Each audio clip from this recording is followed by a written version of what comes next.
And that's a problem. Okay,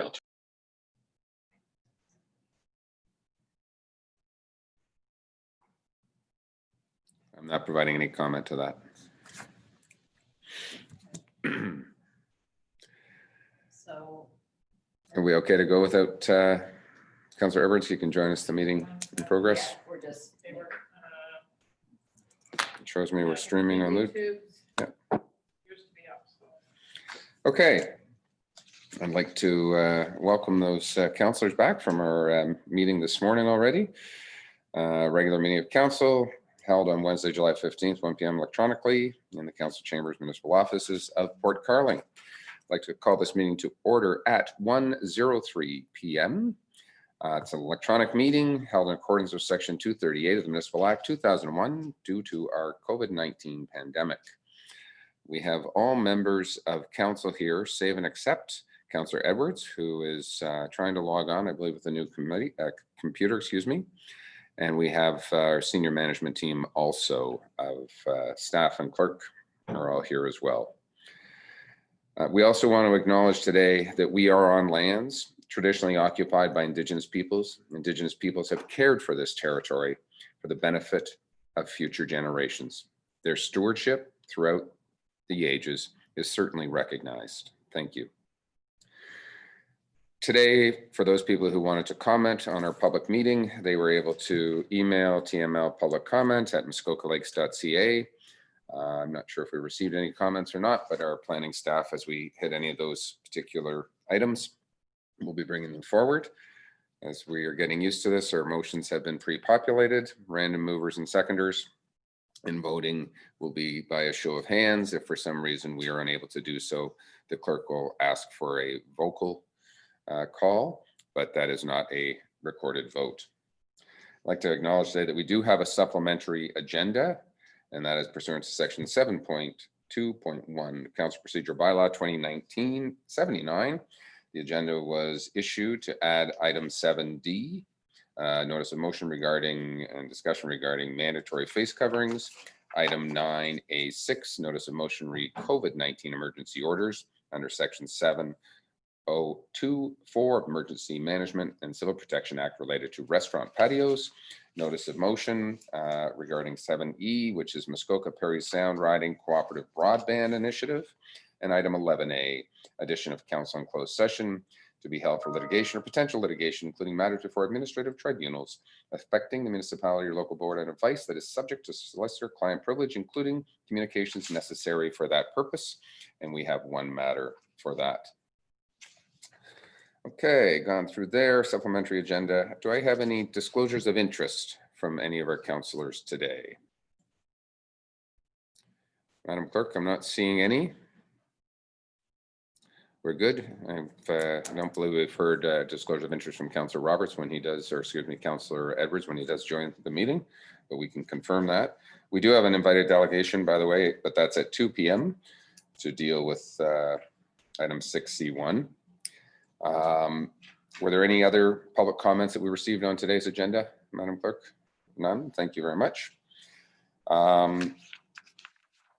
Let's move on to our minutes for consideration, our General Finance Committee minutes on June 10th. And what I'll do is I'll just, Councillor Zavitz give us a quick overview of those minutes, if I may, and then we can consider them for adoption. Councillor Zavitz, anything you want to highlight that's different or outside of the regular minutes that we'd be reading? No, actually, thank you through you, Chair. So I was speaking with Cheryl Hollows yesterday and was, in fact, the act of speaking to the minutes, both for general finance and planning, based on the fact that everyone is now on council in the committee, that it was decided that we weren't going to be doing this any further. That doesn't gel with where your head is right now, I can tell. I appreciate that. And I think the review of the minutes is not only for ourselves, but it's also at times review for the public, just to highlight anything that they may want to flag. It's really not a line by line item, but just a general overview, as our public who tune into these meetings don't always get an opportunity to read every single word that is in our, okay, how many page agenda? 177 page. So that's why I would use it in particular. So I guess if there's nothing high level that you want to report on, then we're okay, and we can just accept the Right. minute. Fair enough, and my apologies, and certainly be prepared for next month, given that clarity. No problem. We did have a special council meeting on June 11th, and those minutes are also in our agenda. I'll pull up there. I would have to say that I don't have anything in specific that is there. No verbal supplementary agenda. Basically looking at our municipal insurance renewal and a report on that.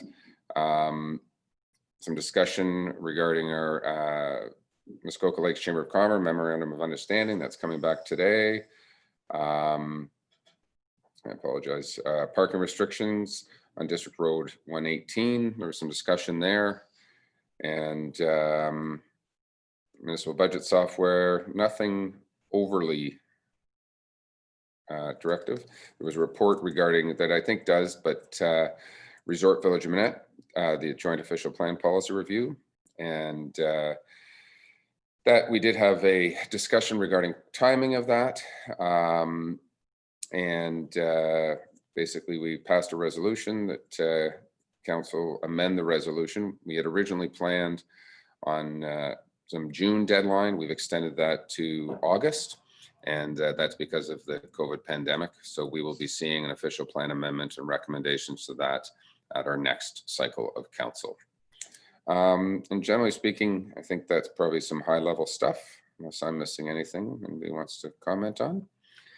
And so those 2 minutes are there. And I have one more, an economic development initiative and our grants committee, COVID-19 support initiatives from a set of minutes. Not sure if anybody wants to comment on those. That's just the enaction of those. Councillor Jaglitz, comments, questions? Yes, thank you. I just wanted to point out in the council minutes, I believe it was 6H, that there was a suggestion that consent approvals be delegated to staff, and that was defeated by a vote of 3, 4, 5, 6 to 2. And just, I think it's this council prefers to have be more transparent and have these matters come forward through the public process. That was my comment. Thank you. Thank you. Anyone else? Okay, I'm gonna have a resolution here moved by Councillor Kelly, seconded by Councillor Bridgman. Oh, my apologies.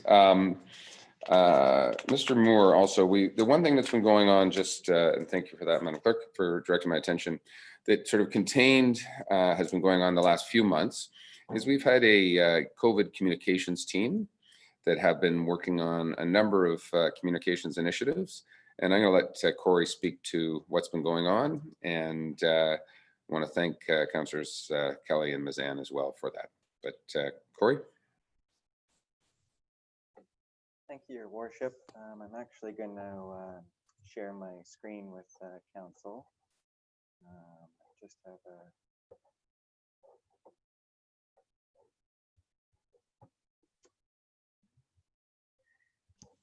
excuse me, could you turn up your volume, Corey? I'm having trouble hearing you. Perfect. As Mayor Harding had mentioned, over the last couple months dealing with COVID, we have established a communications team to help with communicating with the public in regards to ongoing changes in regulations and updates from the township in regards to COVID-19. We provided a report to the Grants and Economic Development Committee in June, highlighting our business support initiatives that have taken place. And what we wanted to do today is again, just provide a high-level overview of support initiatives that we have implemented for the business community and the residents as well in Muskoka Lakes. So as you're familiar, COVID-19 began in March regionally, and the province actually declaring a state of emergency on March 17th. But in the early stages from March through to May, a lot of the initiatives at the beginning was gathering, collecting data, information, and creating a centralized location to find that information. And we were able to do that through creating a COVID-19 webpage. We had numerous media releases and video updates to the public and the business community. More specifically, we used some additional tools to communicate with the public and the business community. We developed a one-page resource, community resource that included updates regarding public health and township updates as it related to COVID-19 closures, etc. Business outreach focused on providing information from the province and updates to them through our partners and our economic development newsletter. And we also implemented the interim tax relief on penalties. Moving into the month of May, we were able to continue to update a majority of those tools. We learned about the framework for reopening the province and started to plan moving forward in that regard. Moving into June and up presently, we've had some new initiatives that we've been able to launch. We were able to conduct a Shop Local social media campaign. We will be launching our COVID relief program soon. We had our patio extension program. We joined the Muskoka Economic Recovery Task Force. And most recently, working with the communications team, we had our COVID Smart campaign. So just to highlight and just through imagery, I think it helps.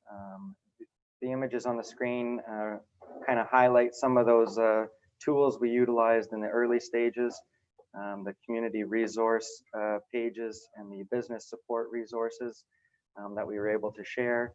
Our economic development newsletter, which we've been able to share throughout the months on a regular basis. I encourage everyone to continue to share the newsletter, encourage business owners to sign up for it. It's a great tool for us to provide information to the business community and in a centralized location.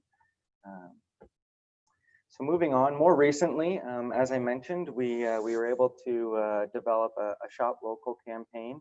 And again, I want to recognize the communications team. We put a lot of good effort and thought into our messaging.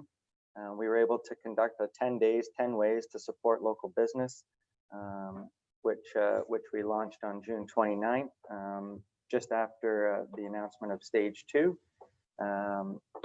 Moving into more recently, recognizing that summer was approaching and we all wanted definitely to enjoy summer, but recognizing that the public health messages were still very important. We didn't want them to get lost. So the communications team came up with some poetic type phrases or messaging to help reinforce those safety guidelines. So most recently, we developed 4 phrases recognizing kind of the 4 main safety guidelines of good hand hygiene, social gatherings, physical distancing, and wearing a mask. We were able to create signage in the community to promote these messages. We have smaller type election signs, I would call them, that we've placed in high traffic pedestrian type areas, local parks, etc., where there's lots of traffic. And we were also able to establish larger type road signs that you can see in the bottom right corner that we were able to place at 8 locations throughout the municipality at kind of the major intersections that people come to while driving. We also were able to continue this campaign online as well through social media as the month of July began. In the bottom left corner, you can see an example of one of the social media posts regarding wearing a mask. And and that one got quite a bit of attention. That was the most popular message that we found for sure.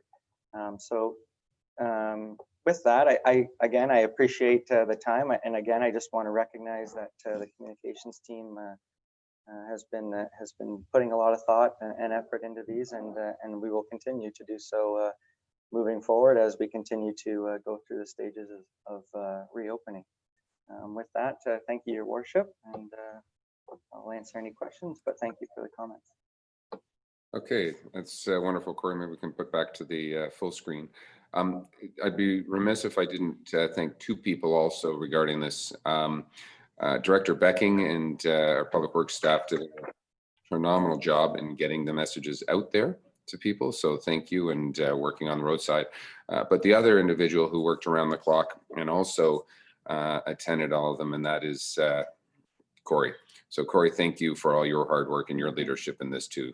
Did an absolutely great job. Councillor Jagowitz, you have a question?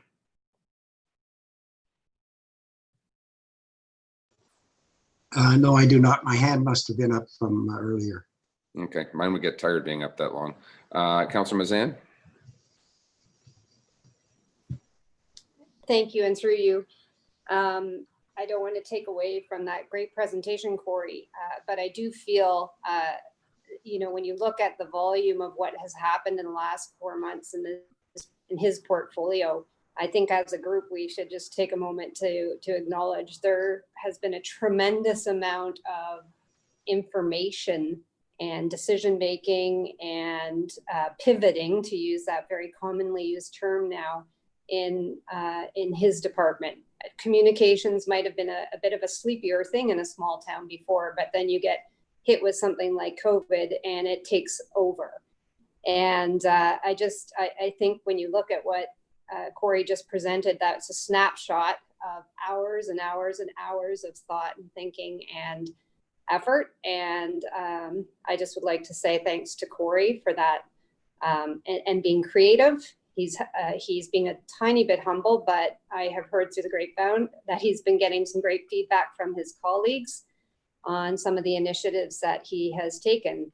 And, it would be easy to not do some of these things, but Corey put his hand up and he said, okay, and he's tried. So I just think in these times, it's so easy to to point out the things that aren't working well. And now and then it's good to say good work. And, it's not over.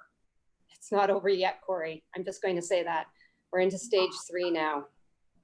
So thank you. Thank you, Councillor Mazan. Oh, look at that. Councillor Bridgman is clapping and applauding with their hands. Yeah, unfortunately, Councillor Bridgman doesn't know how to get the hand down now. Oh, wait a minute. Sorry. Go ahead. Oh, Okay, I'll figure it out. You carry on. Okay. Anyone else comment? Okay. Thank you, and thank you for that, Corey. There we go. Now I can read the motion. Moved by Councillor Kelly, seconded by Councillor Bridgman. Be it resolved that the Mayor and Council adopt and enact the following minutes and recommendations contained in the July 15th, 2020 consent agenda, and direct staff to proceed with all necessary administrative actions. Number 1, June 10th, 2020 General Finance Committee meeting minutes and action items 1 to 10. Number 2, June 11th, 2020 Special Council minutes. And number 3, June 18th, 2020 Economic Development and Grants Committee action items 3, COVID-19 support initiatives. Any further comments and questions on that? All those in favor? I think we have everybody. And myself, absolutely. That is carried. Thank you. Okay, so we're going to go off there. That's done. 8A. Do you want to do that? Sure. We're going to jump ahead a little bit here and go to item 8A, and that is our senior management report from the CIO on a strategic plan review. Mr. Hammond, over to you. Thanks, Your Worship.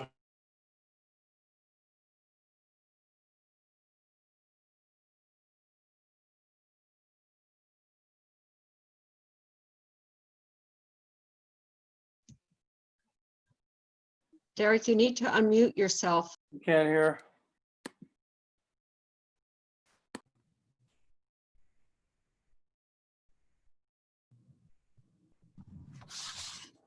My apologies, members of council. So I was just saying that as Mr. Loretto is only available till 2 o'clock, and I know we have some other matters to discuss, I thought it would be prudent to deal with this now.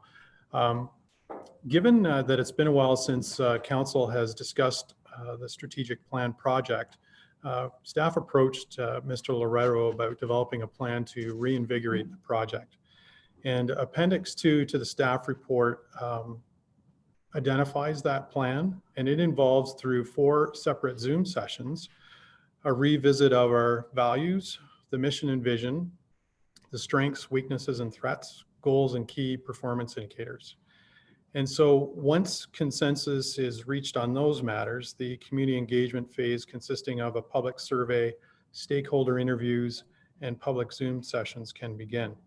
And then once the engagement phase is completed, the drafting of the strat plan can begin for the eventual consideration of council.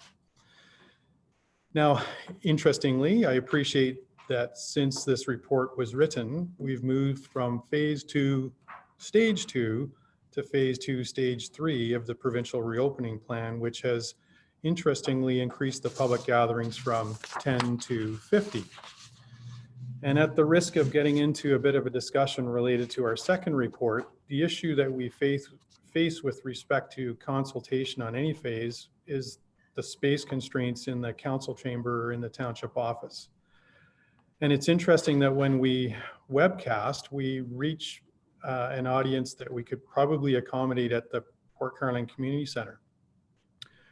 If we wish to have a physical public meeting, we'd likely need to host it at the Port Carling Community Centre so that we could properly physical distance and have other people in the room, other potential residents that want to listen to the discussion.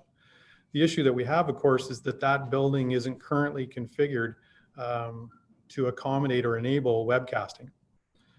So in view of that, staff would continue to recommend that at the very least, the initial portion of the revised work plan, should council concur with the work plan, we feel that it should occur electronically. So as I mentioned, Mr. Loretto is with us, and he and I would be happy to answer any questions that you may have with respect to the revised work plan. Thank you. Okay, council.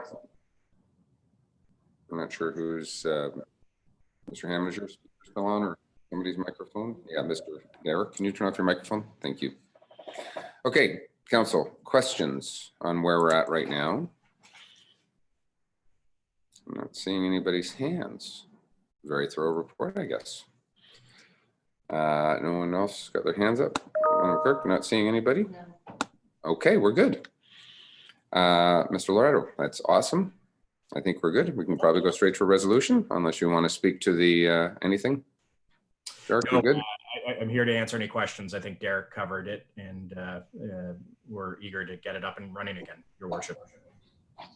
Thank you. And I know we all are trying to get it up and moving along this process so that we can get our strategic plan in order. So without further ado then, I have a resolution moved by Councillor Mazan, seconded by Councillor Nishikawa. Be it resolved that council endorses the Township Strategic Plan Update, revised work plan dated July 3rd, 2020. Any further comments, questions? All those in favor? Everybody's there. Thank you very much. And welcome, Councillor Edwards. Also, I noticed you are now back part of the meeting, so that's good. I'm going to put that one over there. Thank you, and thank you, Chris, for joining us on that. Let's go back, if we may. We have go back to 7A, and a notice of motion, consideration of attached motion, and that's Councillor Bridgman and Councillor Roberts regarding our district municipality Muskoka resolution, resort commercial applications. Councillor Bridgman, do you want to speak to this? Yes, thank you very much, Mayor Harding.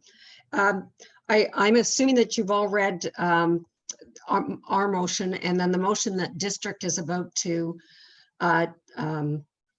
look at their next meeting. Excuse me, and Councillor Jaglowitz actually gave an intro to this in his report back from the district from last month. So basically, why this is coming forward for me is that resort development, and you know that's our ward particularly, is a very, very highly visible, very emotional issue at this point in time. And so I feel, and I believe Councillor Roberts wants to speak after this, that in terms of transparency for our constituents and everyone else, we feel that anything to do with resort development in the township of Muskoka Lakes should come to the to a committee level, so that if it's an open meeting, our constituents will have a chance to delegate there or give their concerns there. If it's a closed meeting, then at least it's elected officials that are doing this, that are directly accountable back to the public. So it has that transparency feature to it again. But it's interesting, when Councillor Jaglowitz was speaking this morning, I hadn't considered LPAT hearings and that kind of a report coming back. And so I mean, we may go on with the discussion, Mayor Harding, but I would like to add in just a small section to the to what you have now that would include LPAT hearings and OMB or similar appeal bodies, that they would have to come back to the planning committee at the district level. And I'm not sure, maybe I could ask the clerk, how can I do that? I'll look to the clerk. I think from a language perspective, we can do an amendment to this. We would vote on the amendment first of all, and then come back to the original motion as amended. I do have some handwritten notes here, and the one perspective I would also love our Director of Planning to comment on that. And I'm not sure whether or not, Mr. Pink, have you seen the proposed amendment right now to this motion? Hello, Council. I'm just actually reviewing it as we speak. I think it was sent just immediately prior to the meeting. Okay. So, and I just want to make sure that I understand what you're trying to do. Councillor Bridgman, I think Councillor Jaglowitz also had proposed this. Just want to make sure that the language is appropriate planning speak. And I think our Director of Development Services should certainly chime in on this to make sure we are appropriate with this language.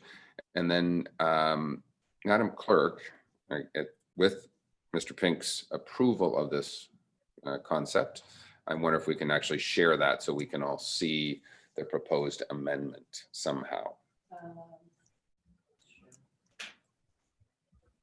We're just working on this amendment right now. Everybody So, can clarification, I'm sorry, Mayor Harding, the amendment as in including LPAT and OMB hearings? Is that what we're talking about now? That's correct. Yes. So we're just trying to put that up on the screen right now. Okay. Yep. So, and we're just going to double check, Mr. Pink, if that language is appropriate for you or how we might want to deal with that.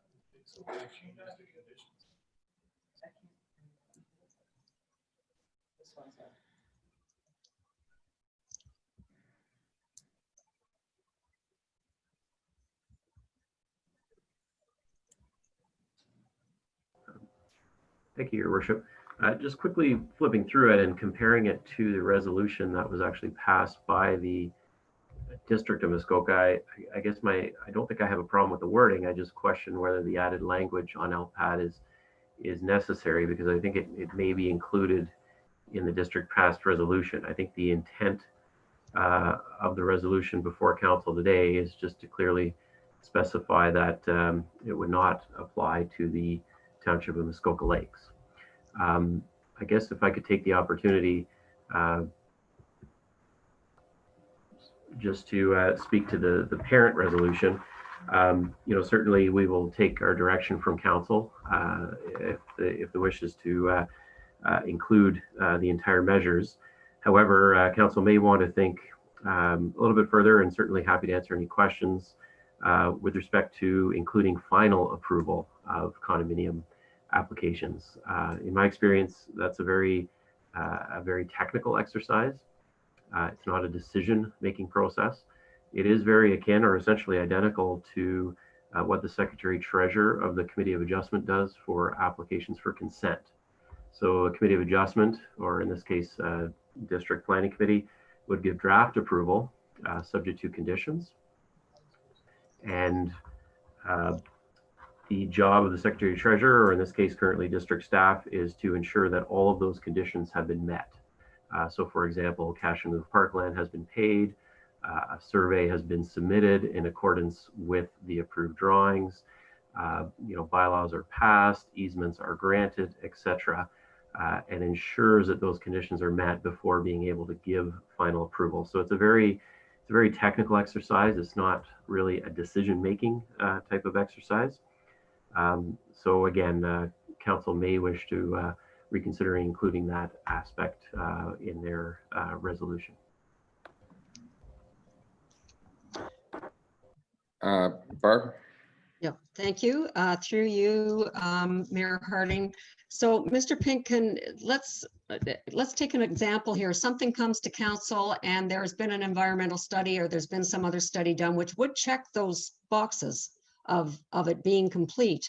But at times council will ask for even more information on something that is a completed study, I believe. So those are the things that I would like to make sure that an elected representative has a final review of and is sure that they agree with that. So please correct me if I'm wrong on that, but that's my thought process. Mr. Pink? Through your worship, thank you. The step that I'm referring to, final approval, is the very last step, and essentially, I think the issues you raised or the process. I'm not suggesting any changes to the resolution in that regard. It is simply, again, what would happen at the very last step before registering the condominium description would be verifying that all the conditions have been met. So any environmental studies, any requirements of the district or district council have already been included. The approval has been granted to the applicant, but they have certain timeframes under the acts to fulfill conditions. The step that I'm suggesting council may want to consider removing is this, essentially the sign off that those conditions have in fact all been met. And again, it's more of a technical exercise. I'm just putting my Mr. Hammond, the CEO, may want to expand further as he was directly involved with these. I'm wrapping my mind around the Committee of Adjustment process that we're familiar with. I don't know if district council or planning committee wants to sit around reviewing a survey of a condominium description, ensuring that it is in fact in line with what the district planning committee had approved 3 years prior. That is a technical exercise that's commonly delegated to staff. Again, it is just a suggestion. Certainly we would take our direction from council. Okay, I'll leave it there for a second. I think our CIO would like to chime in. Thanks, Your Worship. Two points, and further to Mr. Pink's comments with respect to Councillor Bridgman's comment or question. If committee wanted further study, that would potentially be a change of conditions. And so the way the resolution was originally worded, it spoke to changes of conditions along with amendments. With respect to the revised resolution here, I don't see that language being included. It looks like it was excluded. But I would agree with Mr. Pink, actually having performed the exercise, that final approvals is very much akin to the final approval of a consent application. So all staff are doing are ensuring that all conditions have been met, satisfactorily fulfilled. We're double checking that the draft plan matches the final plan, and letters signed off by surveyors and other entities, organizations. However, as Mr. Pink has indicated, if that's something that council wishes to still include in the resolution, by all means, we understand your sentiments. Okay, thank you for that. So I'm not sure if anybody wants to speak to Mr. Hammond's comments. Councillor Jaglowitz, I don't have everybody on my screen to see the slide, so I think Councillor Jaglowitz. Go ahead. Yes, thank you. Just for clarification, I see the clerk has put up a revised resolution on the screen. Is that what we are discussing now, what's on the screen? That is correct. Okay, so let me just explain, I think, and carry on my introduction from this morning and why that change is being proposed. In the original motion from the District Planning Committee, it lumped together, and I'm just getting it myself, it lumped together everything into one package. And it indicated that whether there was an LPAT hearing or a draft approval or final or anything, all of that continues to be delegated to the commissioner. And so in trying to tidy that up, this phrase just makes it clear. In the district resolution, paragraph 5 says all new applications come to the committee. That's clear. And this is just saying, in the case of TML, all existing and those that go to LPAT before they get a chance will be delegated to the committee. And there's nothing stopping the committee at that stage to say, now we've dealt with it, now we can redelegate the final steps or something like that. It's just, I think, what's consistent with what we voted on last month with regard to consents. This township wants those things to come forward. And I think we should see that the district brings them forward to a public meeting when they affect TML. So I would encourage everyone to support this. Sorry, thank you. I think our CIO wanted to comment, and then I'll have Councillor Nishikawa and then Councillor Bridgman. Thanks, Your Worship. I understand Councillor Jaglowitz's request for clarity. I would suggest that somewhere after existing resort condominium applications, perhaps after the word applications and the word and, that the language that was in the original resolution that was attached to the agenda, the notion of changes of conditions, extensions, those words should be put back in there to ensure that it's absolutely clear what we're wishing to go to Community and Planning Services Committee. And I would venture to say that I don't believe that would change the intent of what Councillor Jagowitz is trying to achieve. I think it's actually reinforcing. Thank you. Okay, thank you. I'll go to Councillor Nishikawa for a moment and then Councillor Bridgman. Thank you. My comments were going to be somewhat similar to what our CAO had just said. I could not support this resolution as read because I actually don't really understand the wording. At first I thought that we were looking towards council to be involved in LPAT meetings and things, which we know, of course, is not our ability. So as the way it is right now, I can't support this, and I actually don't have a very full understanding of what we are trying to accomplish. Okay, thank you. Councillor Bridgman. Yeah, perhaps through you, Mayor Harding, perhaps I can help you, Councillor Nishikawa. This resolution basically says that all resort condominium applications and anything in the process in any manner has to come to a committee level.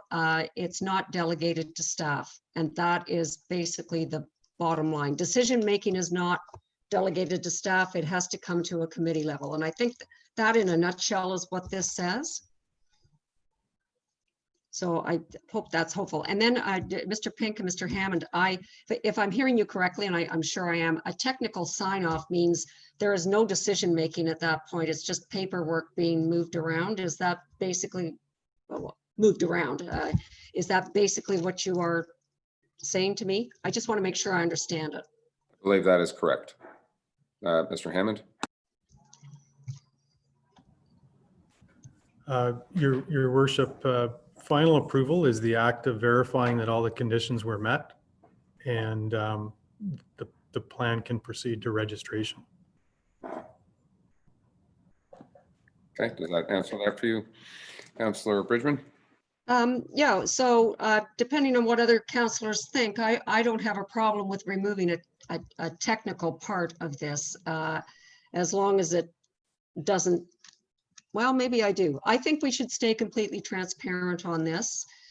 And so I think I would leave it as it is up on the screen for us. And I'll listen to the other comments.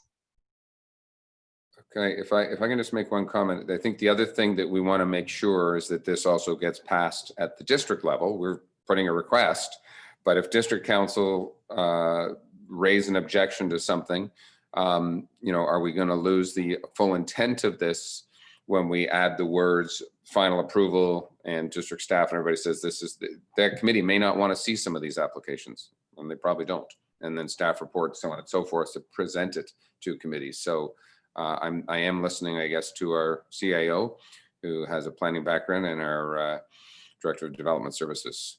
Councillor Nishikawa? Thank you.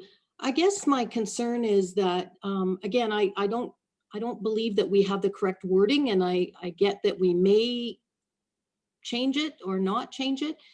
But most importantly, in my experience, and including decisions about Minette, council has had every opportunity to vote on and decide what, for instance, reports are required. All of those things. But, you know, at the end of the day, making sure that a survey's dropped off or all of those things has always been a staff direction. So I'm just very concerned that we actually get the proper wording in place. And I see someone's typing away, but I sure don't want to send something like this to district and then it being voted down because we didn't quite do it right. Okay, I'm going to just take a pause here for a second. I'm going to suggest Mr. Pink, understanding where our CAO's comments have come from, understanding where Councillor Bridgman and Jagowitz would like to add in some of the understanding. I'm wondering, David, if you don't mind taking a stab at this to get us some proposed language that helps provide everybody with a comfort level. And I would suggest also myself, I don't need the words final approval. I know here it's more transparent, but we also use a number of people's times up to say, yes, they check the boxes. Thank you very much. And I think that can be a staff delegated function. So we would never offer any public input or council input or committee input at that particular stage. Mr. Pink, are you okay to try and take this? We can have the clerk send you this. We'll table this resolution briefly right now and come back to it maybe in half an hour's time. David? I can do my best. I guess I'm not 100% clear if the consensus is to include final approval or not. I heard Councillor Bridgman say she'd rather include it. So I'm not sure what the sentiments are, but happy to try to take a stab at revised wording. Councillor Bridgman, as the mover of that in particular, happy to go and put, it's your motion at this particular point. So if you wanted it in there, it's fine. I'm going to suggest that we don't want it to fail when it comes to district. So the simpler and the more logical it is, I think the better off we're going to be. You want to comment on that as to what Mr. Pink would like to do? So yes, and I'm open to that, Mayor Harding. Could we do a unofficial head yes or no on that part, on the final approval? I would go with what council would like to have in there. Okay, I'll come to that in one brief moment, and I'm going to maybe get us to stop screen sharing because we're going to send that to Mr. Pink so I can see everybody. Oh, David's got it. Thank you. And Councillor Jagowitz, you want to comment?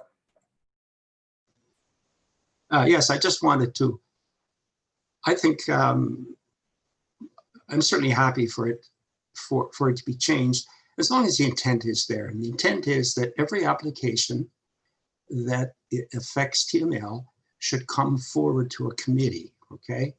And not be left with staff. And you have to remember that there are cases and in Huntsville and so on, where someone can appeal to LPAT before it gets to the committee. So therefore, that's what's wrong with the district motion. I don't think I care, and I'm sure Councillor Bridgman doesn't care about this final approval, but what I don't want to have happen is that it gets turned around and then there's loopholes in it. It should be very clear. Paragraph 5 says all new applications go to the committee, and paragraph 6 should say all existing applications, including those that are appealed, should go to committee also in the case of TML. And as long as it says that, I'm comfortable. Understood. Thank you. We're going to leave that with Mr. Pink at this particular point, and he can email the clerk when we get some more information back towards us. So thank you. And thank you for bringing that forward. Where am I going to go here now? Anybody? 7B, consideration of the attached motion, amendment to parking bylaw on Marina Road. Who wants to speak? Mr. Becking, do you want to speak to this briefly? It's proposed by Councillor Hayes. Oh, okay, let's go directly to Councillor Hayes. Thank you. Okay, as Mr. Becking indicated earlier this morning, we have some areas with very distinct parking issues. This is one of them. Over the years, more and more people that use the marina have taken to parking on the road. We now have upwards of 35 cars on a narrow stretch of road, which takes a 2-lane road down to a 1-lane road. What you can't see in the pictures that I've supplied you is there is a curve in the road and there's a hill in the road. If somebody starts at either end and they meet in the middle, somebody has to back up. Unfortunately, 2 small cars can pass, but if you throw a truck into the mix, you cannot. So I'm thinking along the lines of our emergency vehicles, they would be challenged to go down here at one of the high volume times. Last week, it was brought to a head when somebody, that person, parked on the other side of the road. Now, he did not stay long, whether he was doing a delivery or whether he was just unloading, I don't know. But there are times when they do park on both sides of the road, and it turns it into a very dangerous situation. There's more traffic. There's more courier services happening. So trucks are going up and down the lanes. If we could find a way so that we maintain 2 lanes of traffic and the driveways along the side of the road are not impeded with their coming out onto the road, that would be great. But the only solution I can see is to make it a no parking zone. Okay, thank you. Yeah, you do. Trying to find a resolution in front of me here, but Councillor Ishikawa, did you want to comment as well? No, I think that covers it. It's mostly also concerned that, as Danelle just said, that property owners can't get into their driveways. And also the guests, I believe a lot of these cars are guests of people that access through the marina. There are opportunities that the marina could provide additional parking at their other site further down Bartlaughlan, because they have property. I'm really concerned that we are going forward with trying to provide islanders with additional parking for them and their guests, when in fact, when they bought the property and things, they were told that they needed to either have a landing or they had to have adequate parking. And I just don't think that we should be trying to create more and more of that parking. Okay. Anybody else want to chime in before I read the resolution?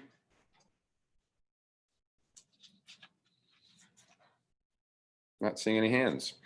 Resolution moved by Councillor Hayes, second by Councillor Sukhram. Be it resolved that township parking bylaw be amended to include both sides of Marina Road from the intersection of Muskoka Road 30 to 1067 Marina Road as a no parking and tow away zone and posted as such as soon as possible.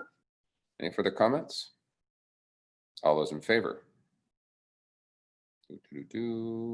Madam Clerk, I think we're all good. Thank you very much. That is carried. Thank you for bringing that forward, councillors. Our next item is C, and that's discussion renew emergency order related to restaurants and patios. That is page 42. We want to turn it over to CIO or someone to introduce this, or do we want to just go to council? Do we have anything? And we also have another resolution that was on the supplemental agenda, but I'm happy to bring that forward at this particular point because I think it's timely when we talk about restaurants and patios. Any comments on the information, Mr. Pink? Thank you, Your Worship. I'm happy to introduce this, although might cause a bit of a delay in amending the previous resolution, but I'm happy to take part in this discussion. The council, I'm sure, likely recalls last month, immediately prior to the council meeting, the province issued a new emergency order related to opening up restaurant patios. And council at staff's report and request delegated to staff the ability to exempt patios from parking requirements and enter into parking agreements for the remainder of the calendar year 2020. That's worked fairly well, and we just, I believe, roughly anywhere from, I think it was 7 to 8, maybe 10 applications were received over the last month. A new emergency order has just been released, expanding on that by the province, just I believe it was last week, which allows municipalities to pass a temporary use bylaw for restaurant patios. I think what occurred is likely a number of zoning bylaws across the province likely prevented restaurant patios from expanding, either due to setbacks or the ability or the permission to have one, and in particular, roof coverings and awnings would be subject to setbacks, densities, etc. So the province has given the ability to municipalities to pass a temporary use bylaw and not follow the full planning process. So we don't have to provide notice to neighboring property owners. We don't have to hold a public meeting. Neighbors and applicants would not have appeal rights, etc. So essentially largely makes what we did last month a little moot with respect to parking, because now we can just pass a bylaw that says you're exempt from the zoning bylaw. So at the request, I believe the mayor and Councillor Kelly supported a bylaw being drafted and brought forward for your consideration. I believe it was circulated yesterday. It would exempt all restaurant patios from the requirements of the zoning bylaw for the remainder of the calendar year 2020. Okay, thank you. Any comments on David's initial report, or then I can go right to the proposed resolution and speak to that? Okay, thank you, David.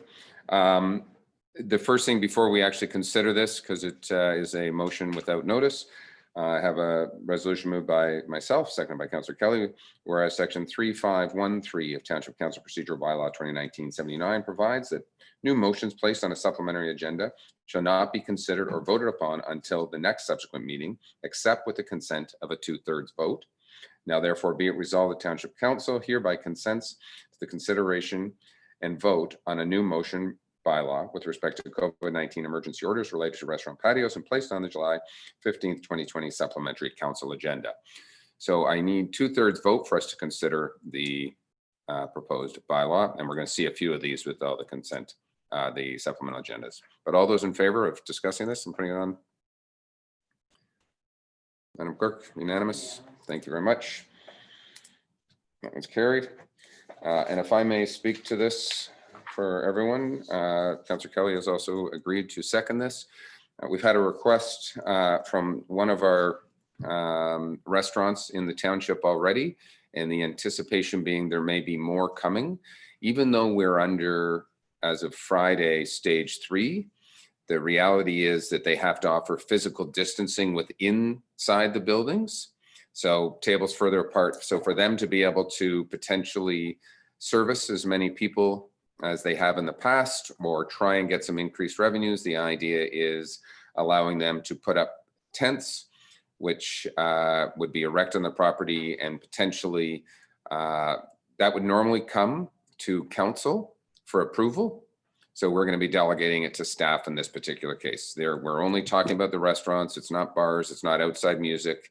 It's strictly the restaurants on their property going forward. Mr. Pink, did you want to speak to this?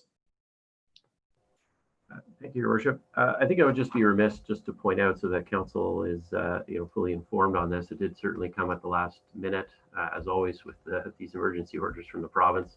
Haven't had a time to prepare a staff report. I certainly can't state that I've contemplated the implications of waiving the zoning bylaw for every restaurant patio in the township. There certainly may be some unforeseen consequences or implications of that, impacts neighboring owners. I think you need to be cognizant of that. The alternative approach has some disadvantages, but the other option is to bring applications on a case-by-case basis from restaurant owners for council's approval. The drawbacks to that, obviously, the restaurant owners would have to fill out an application. There's currently fees, although council could waive them when brought forward. And you would obviously have to wait for either regular council meetings or special council meetings to pass them. Obviously, we're in the middle of summer, and any delay of a couple weeks or a month waiting for a meeting would defeat the purpose. So obviously large drawbacks to doing a case-by-case approach. But again, I just wanted council to be very clear that the bylaw I drafted yesterday would essentially waive the zoning bylaw in its entirety for all restaurant patios, parking, setbacks, densities for roof coverings, awnings, tents, etc., for the remainder of the calendar year. So it's not a delegating to staff situation. It's essentially those restaurant patios will not have to comply with our zoning bylaw. Where, and the mayor's exactly correct, where a restaurant use is allowed for a restaurant. This is not for taverns, outdoor concerts, etc. It is for a restaurant use. So again, hopefully that provides some clarification, and happy to answer any questions. Thank you very much. Councillor Kelly.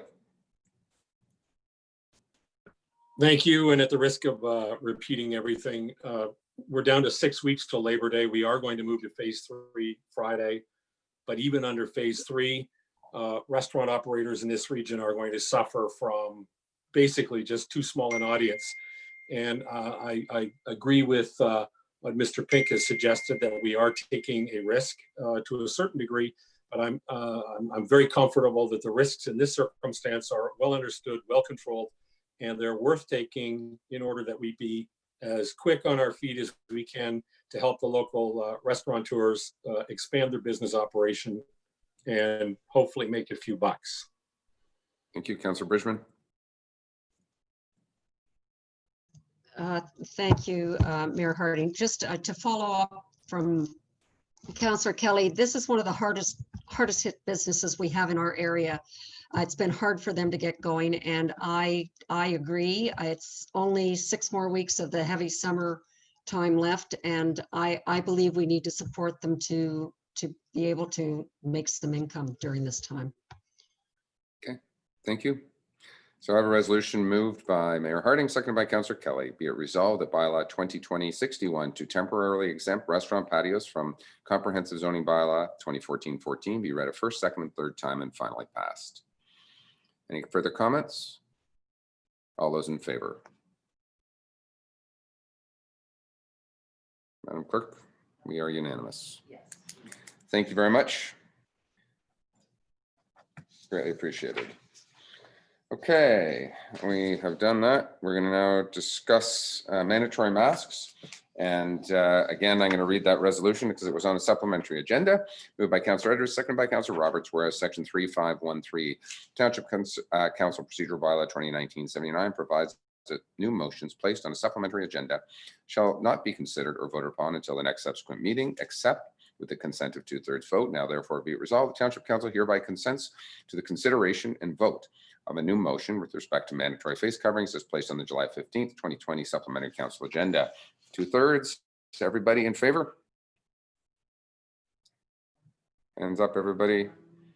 In favor. Councillor Kelly is not in favor of this going on, but we have 2/3 to discuss the resolution. Thank you. That is carried.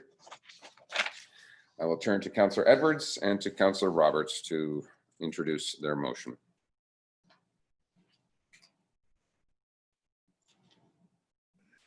Thank you very much, Mayor Harding. It's just a case of backing what the health unit have said. We're getting a little bit of pushback from the odd and that citizen, and so it's just a case that the stores can have a little bit of teeth in this motion, because I think we need it. We look to our neighbors to the far south there who are having a real outbreak, and I think it is just a case of it's prudent that people wear a mask when they're inside. It protects the employees, protects the other patients and that, or participants or customers. So that's why I brought it forward. I know there's an awful lot of municipalities that are actually bringing in a stricter code. So I think that this here does what we need. Thank you. Okay, I'll let Councillor Roberts speak to it, and then I'll go to Councillor Nishikawa first. Thank you, Your Worship. Yes, I'm very, very in favor of this. In my opinion, those that I see that are not wearing face masks are selfish, is the word I'm going to use. We have one thing we can do to stop the spread of this virus, or one thing we can do individually is wear this mask. So, and we need to get this stopped. So that's all I need to say. Okay, thank you, Councillor Nishikawa. Thank you. I'm a little concerned and confused. Interestingly, the district did not pass a particular bylaw because the enforcement, if the health unit passed what they did, the enforcement would be on them. And in fact, the mention of the OPP. I'm a little concerned that, are we trying to pass something that in fact we would be enforcing? Because I would suggest that we're really going in the wrong direction. You know, our one bylaw officer out there, and I would never expect anybody, any township employee, to confront someone because they weren't wearing a mask. I think that the provincial orders that are in place and our health unit is acting under the province. I believe that we take their lead for sure. I really don't want this municipality to get involved in policing. And that's what I believe, if we pass a bylaw, is going to end up happening. Okay, Councillor Nishikawa, just from and for the rest of council, we're not passing a bylaw with this resolution. We are just saying that town council supports what the Simcoe Muskoka District Health Unit has done and already put in place. Well, I really apologize then. Again, we'll just spend more time on it, I guess. Councillor Jaglowitz. Yes, thank you, Mr. Ray. I just wanted to be clear on it. We're just supporting the current statement of the officer of health, or all future statements.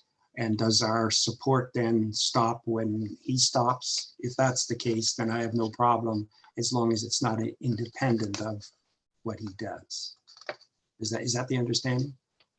So I think we were all provided a copy of the actual resolution, and basically we support the instructions of mandatory face coverings on indoor public settings as issued by the medical officer. So that's what our support is, and only on that. Thank you. Councillor Kelly. Thank you. I've got a couple of things I want to say. First of all, I wear a mask. I believe that they are they will be the ultimate tool in curbing this thing and its ravages. I'm disappointed Councillor Roberts thinks you're selfish if you don't wear one, because there are perfectly legitimate reasons why you might actually be out in public and not be wearing one. But you said that it was just a selfishness. That's unfortunate. I don't see the value in this. That's the problem that I have. We don't run around patting anything else on the back that's done by other levels of government. And I frankly think that by doing so, we undermine the authority that I think is inherent in the chief medical officer to make this decision on his own and enforce it on his own. He doesn't need our accolades. I don't think anybody's sitting around waiting for us to pronounce on it.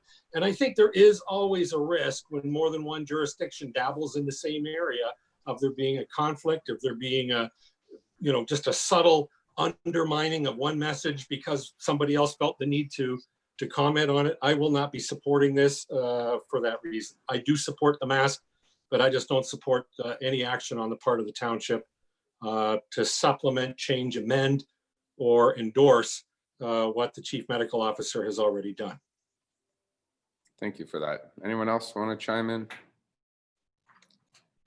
Okay, moved by Councillor Edwards, seconded by Councillor Roberts. Be it resolved that Township Council supports the instructions on mandatory face coverings in indoor public settings issued by the Medical Officer of Health for the Simcoe Muskoka District Health Unit, SMDHU, to all employers, persons responsible for businesses or organizations permitted to open under the Emergency Management and Civil Protection Act, RSO 1990, and associated regulations within the Simcoe Muskoka District Health Unit, or SMDHU, service area.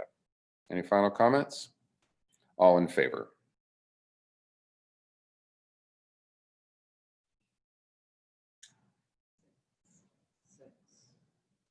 Six in favor? All those opposed? 1, 2, 3, 4. There it is carried. Thank you very much. Okay. Done. We've done 8A. Oh, yeah, let's do our broadband one. We'll finish our supplemental agenda, if we may. And this, once again, a resolution moved by Councillor Bridgman, seconded by Councillor Roberts, whereas Section 3513 of Township Council Procedural Bylaw 2019-79 provides that new motions placed on a supplementary agenda shall not be considered or voted upon until the next subsequent meeting, except with consent of a 2/3 vote. Now therefore be resolved, Township Council hereby consents to the consideration and vote on a new motion with respect to the Muskoka Parry Sound Riding Cooperative Broadband Initiative as placed on the July 15th, 2020 Supplemental Council agenda. All those in favor? Unanimous. Thank you very much. Okay, I will turn this over to Councillor Bridgman, who she and I were together in a meeting, or a Zoom meeting last week. Councillor Bridgman.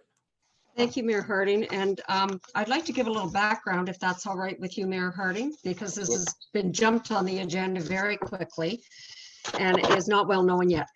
So I'd just like to start with the issues with broadband in our area, just a high level problem that we are always going to have, and that is that the decisions on where to deploy high-speed internet are determined strictly by corporate economics. So Bell, TELUS, and Rogers control the entire industry from infrastructure to delivery, and they are also the ones who receive most of the government funds and have a free rein on how to deploy those funds. They then decide where they will provide the service, how much to charge, and also charge the smaller internet service providers to use their infrastructure. So there is, so it is only the profitable areas that these three big companies are going to ever develop, which means our rural areas will never get reasonable internet. So the bottom line is that private industry will never have an incentive to provide affordable internet to rural areas. And I truly believe that. So I think it was a couple of months ago, Mayor Harding, I'm not sure when it first started, but Mayor McDermott of Seguin Township started an initiative to put together a consortium of municipalities to take control of the rural internet issue. The decision was to include the riding of Parry Sound Muskoka as the target area for this. So they have been working with the mayor's district and the CAOs. So Mr. Hammond was aware of this initiative too, to try to bring a plan together so that we could actually, so it's West Perry Sound, it's Perry Sound, it's the Perry Sound Muskoka Community Network, Perry Sound Smart Community Network, also Scott Aitchison's representative and Norm Miller's are all part of this. And the general principles in this are that municipalities take control of the process, provide an average of 10% of the funding, lobby federal and provincial governments to provide approximately 70% of the funding, and set the rules, basically. And so it's this group's belief that internet connectivity is an essential service. So if we could think of this more as our roads, because I believe it's an essential service, and so many of our rural people are never going to get internet otherwise. It's been highlighted by COVID-19. So in order to have our economic development grow, to have our students keep pace in education, and to have our less fortunate be able to afford an internet connection in this digital world, we need to rethink how the service is delivered, as in not by private industry. So that's basically what was brought together. So the first step in this is to actually do the mapping of the Muskoka and Perry Sound area. So that means find out where every home is and what kind of internet service they have. And that is being proposed right now. Once the mapping comes in, the costs will be assessed, how to provide the internet, because it won't be all fiber because it's rural, etc. That whole plan afterwards will be developed from this study that is proposed to being done. So the reason for it coming here so quickly is that there's funding available through government sources, but that window is closing very quickly. So the bottom line is that government funding would cover most of this cost, and there only be a total of $25,000 total amongst all the municipalities to fund this. So if we have 25 municipalities, you know, it's $1,000 each. So that's why this is coming to you this quickly. There is no commitment beyond this at this point in time. We're really just saying we agree in principle. We need to look at other ways to bring the internet to this area. As an aside, there's an organization in East Ontario, municipal group have got together and started their own internet in their area. And there's another one in Southwestern Ontario called Swift. And they are making bounds in bringing the internet in at a reasonable cost, because if we own the infrastructure, we get to set the pricing. So that's the concept. This is only up to $2,000, depending on how many municipalities come in. I believe the information would be invaluable no matter what, to know where everybody is and what our service is. And then once that is back, plans will go forward to develop how to do this. And obviously there'll be much more background information coming to council, because in the end, each of us are, as a municipality, will have to make the decision if we choose to go down this route. So I hope that was fairly clear. That's sort of it in a nutshell. Great. That was actually super clear. And Councillor Roberts, I'm not sure you want to add anything to that, because I can tell you I sat in the meeting and I can't add anything to that. So thank you, Councillor Bridgman. Any comments or questions right now from council on this? Looks like we are good. So I have a resolution moved by Councillor Bridgman, seconded by Councillor Roberts. Whereas the Township of Muskoka Lakes recognizes that there are homes and or businesses in the municipality that do not have access to affordable, reliable, and adequate broadband internet that meets national standards of at least 50 megabytes down and 10 megabytes up. And whereas the Township of Muskoka Lakes acknowledges that the availability of reliable broadband internet services to all residents and businesses throughout the municipality is critical to the economic growth, social prosperity, and community well-being. And whereas Township of Muskoka Lakes acknowledges recent pressures imposed by COVID-19 pandemic on local government to advocate for improved broadband availability, to support functions such as working from home, e-learning, remote and virtual healthcare services, and increased demand for home internet. I should also put in council Zoom meetings. And whereas the Township of Muskoka Lakes is aware of the development of a Muskoka Parry Sound Riding Cooperative Broadband Initiative focused on developing a model for a collective multi-regional strategy for creating and deploying broadband to all residents' businesses throughout both districts. And whereas the Township of Muskoka Lakes has received and reviewed the Parry Sound Muskoka Community Network PMCN broadband gap analysis request for proposal and recognizes its importance in the development of a larger broadband strategy. And whereas Township of Muskoka Lakes recognize that this initiative relies on the partnership efforts of all affected municipalities, the Parry Sound Muskoka Community Network, PMCN, and other related partners and agencies. Now therefore be it resolved, Township of Muskoka Lakes hereby declares their support in principle for the Muskoka Parry Sound Riding Cooperative Broadband Initiative to develop and implement a riding-wide gap analysis and broadband strategy to ensure the availability of reliable broadband services to all residents, businesses within the Muskoka Parry Sound districts. And further, Township of Muskoka Lakes recognize the Parry Sound Muskoka Community Network as the project lead for Muskoka Parry Sound broadband gap analysis project on behalf of all project partners. And further, Township of Muskoka Lakes agrees to contribute up to a maximum of $2,000 from the Municipal Modernization Fund towards costs associated with the Parry Sound Cooperative Broadband Initiative development, promotion, and execution. And therefore, and further, that the Township of Muskoka Lakes wishes to be added to any communication lists for the initiative as to be kept informed of new developments and opportunities to provide support. I am not reading that again. Any comments? All those in favor? Everybody, thank you very much. Greatly appreciated. And I think we may want to update our procedural bylaw that if we can have extremely long resolutions, that we can just assume they were read as circulated. We might have to do that. Would be a good idea. Oh, well, now you tell me. Okay, there we go. Let's go to our CIO for our new reopening plan. Mr. Hammond. You're right. My apologies. We have some people in our waiting room for 2 o'clock. So we're going to back up. My apologies on that. And we are going to go back to our invited delegations, Mr. Gallagher, who's an agent for Mr. Seagram application, and Al Shah regarding consent applications B9193 17 ML amended.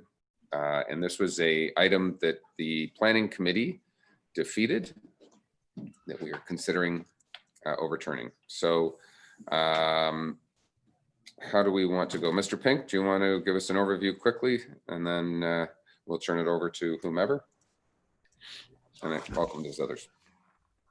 Sure, thank you. For just council's refresher, this I believe this application public meeting was held in February of this past year, and the planning committee recommended or did not pass the resolution to council to recommend approval of the consent and bylaw, are essentially defeated the application. So the applicant and their agent wish to speak to council prior to council's ratification of the planning committee's recommendation. Just provide again a little bit of background. The materials are in previous agenda packages. The application originally proposed, I believe it was 4 waterfront landings on the narrow channel. There was some concerns from the community, and the applicant did revise the proposal to 2 residential lots in compliance with the current zoning. A number of studies, environmental studies, boating study were done and peer reviewed, I believe, as well. Again, when the matter came back after recirculation, I believe it was February of this past year or earlier this year, planning committee was not supportive of the application. And again, the applicants and their agents are here and they wish to speak to you before you make a final decision ratifying the planning committee's actions. Happy to answer any questions or provide any further background if council requires. Okay, thank you. I guess I will probably turn it over. I see Mr. Seagram, Mr. Shah, Mr. Gallagher, all in attendance. Welcome to, this is probably the first public opportunity we've ever had in a planning application to invite the public into our Zoom meeting. So welcome. Mr. Gallagher, do you want to take over at this point? Thank you. Good afternoon, council. And on behalf of my clients, thanks for allowing us to appear before the council in this format.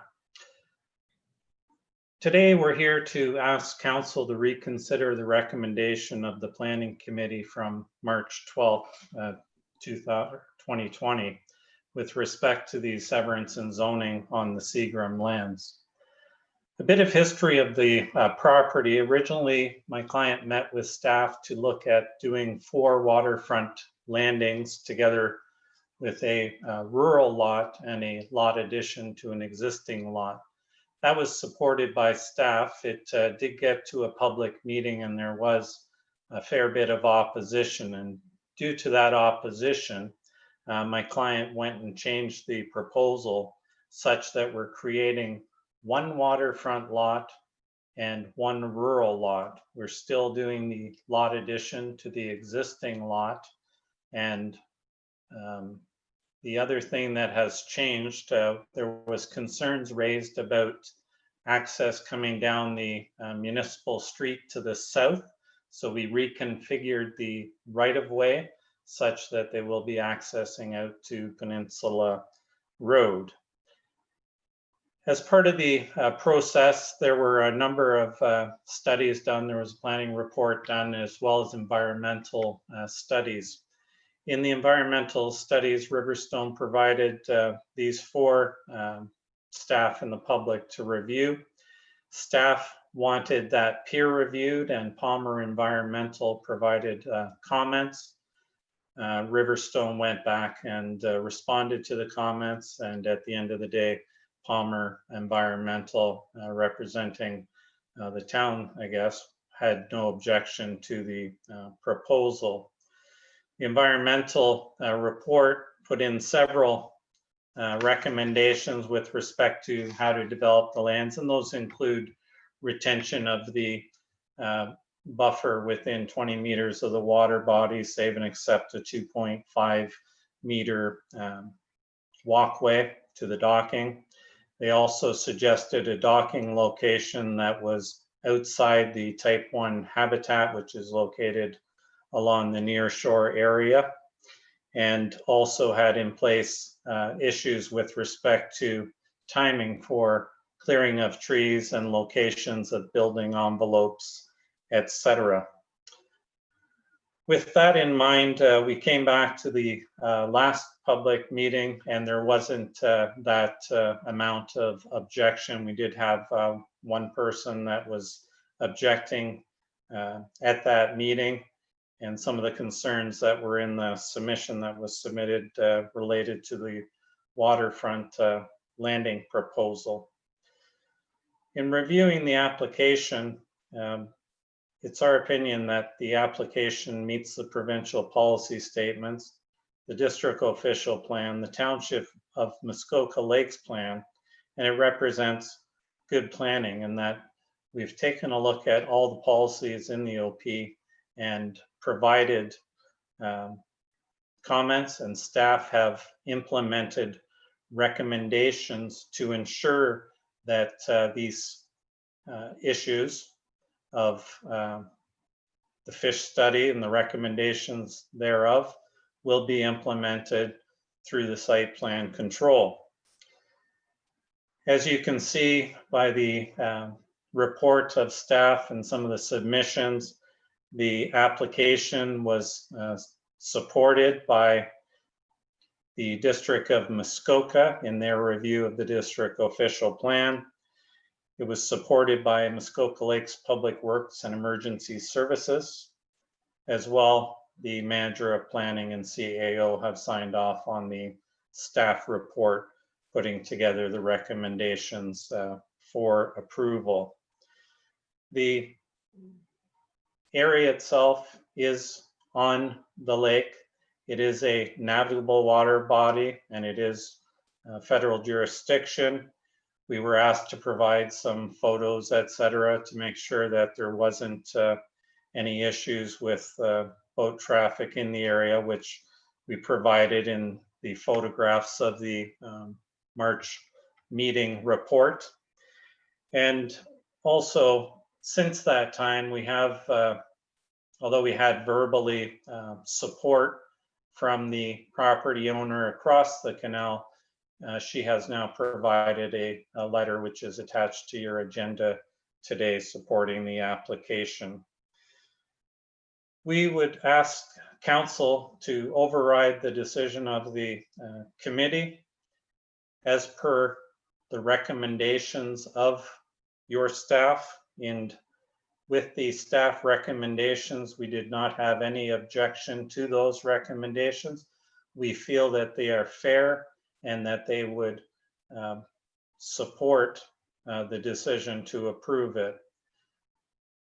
I think that's all I'll add for now. I know Edward wanted to have a few words just from his own standpoint as to how he got from where he was to this point and what he hopes looking forward. Thank you. Okay, thank you very much, Mr. Gallagher.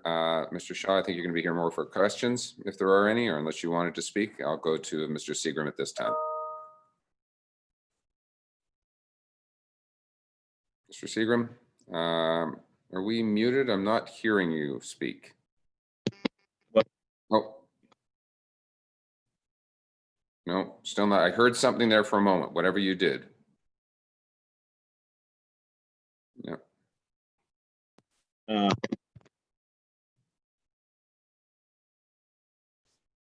It's working your computer for a brief moment and then it's not working.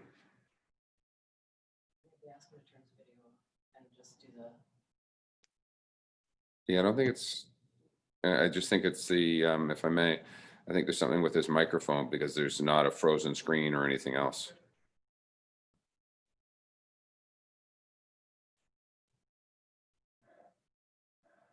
Just what Ruth does hers and it's...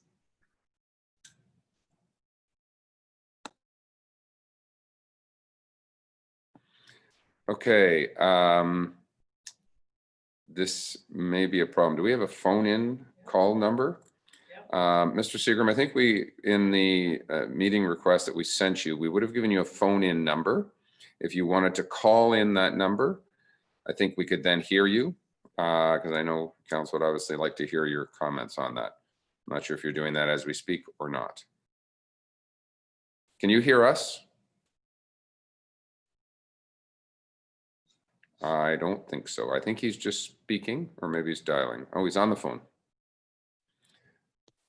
Followed by pound. Appuyez sur le 0 pour choisir français. Oh, wait, we now hear you. Don't touch your computer. Okay, hold on. Let me stop this. Okay, now can you hear me? Yes. Great. Okay, fantastic. Thank you for the opportunity to speak. I'll try to be brief because John covered most of the points. Again, Ed Seagram, 10 Victor Avenue. I know you like my address and so forth, but want to start with a quick history of the application. John partly covered it, but basically we've been out on the island here since 1952.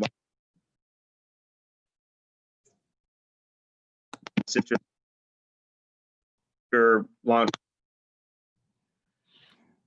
Mr. Seagram, I'm going to get you to try one thing for us here. If you can turn your video off just as you speak. There's sometimes that the broadband can't handle everything. So try and speak at this time and see if we can hear you with your video off. No, we are not hearing you. So it I'm is. going to dial in. I'm just going to. It's something to do with your microphone on your computer. I'm going to go to Mr. Gallagher as your agent. And is there anything that you have spoken about or any other way? Maybe Mr. Seagram could use the telephone and call in, but John? I did text Ed to phone into the meeting while we're sitting here. But if he can't get in, he can't get in. Right. I think Ed wanted to explain that their family has been coming up to this area since 1952. They are positive stewards of the land and have been. For participant ID followed by pound. Otherwise, just press. I'm not sure what's going on with his computer. I think But, trying to check in there. yeah, I think so. No, lost him again. So I would say that the family has been good stewards to the land, and everything that we've done here has been to the satisfaction and in concert with what staff have asked for.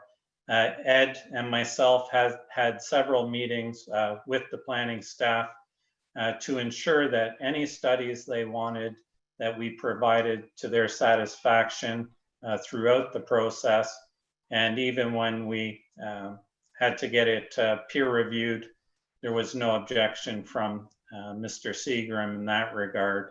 And the results of those studies are attached to the March 20th resolution or agenda of the planning committee. I think I can't speak anymore for Ed, but I think one of the things that he was always concerned about was the issue of the water body, and we have had Al Shaw out there looking at the depth and the movements of boats in the area, and that did not appear to be an issue. Further, federal jurisdiction states that there are speed limits in place when you are within 30 meters of the shore. So anyone going into that area would have to be going, I believe, under 10 kilometers an hour, no wake, basically.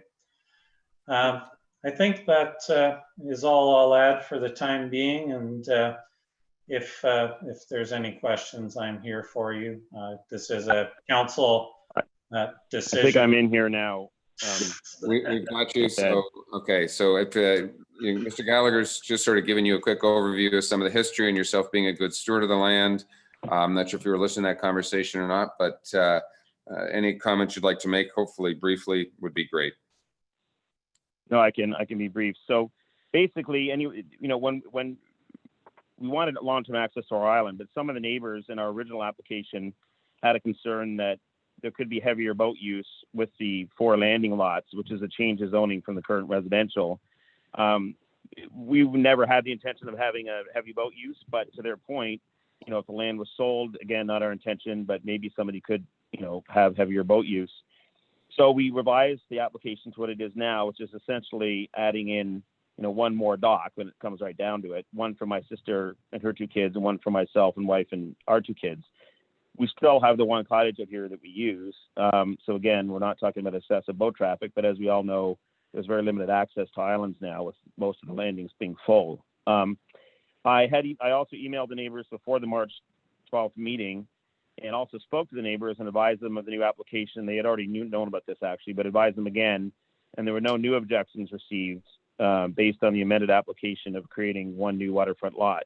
The other lot adjustments that John referred to are at the request of the town. There's the open space zoning and another lot facing Peninsula Road.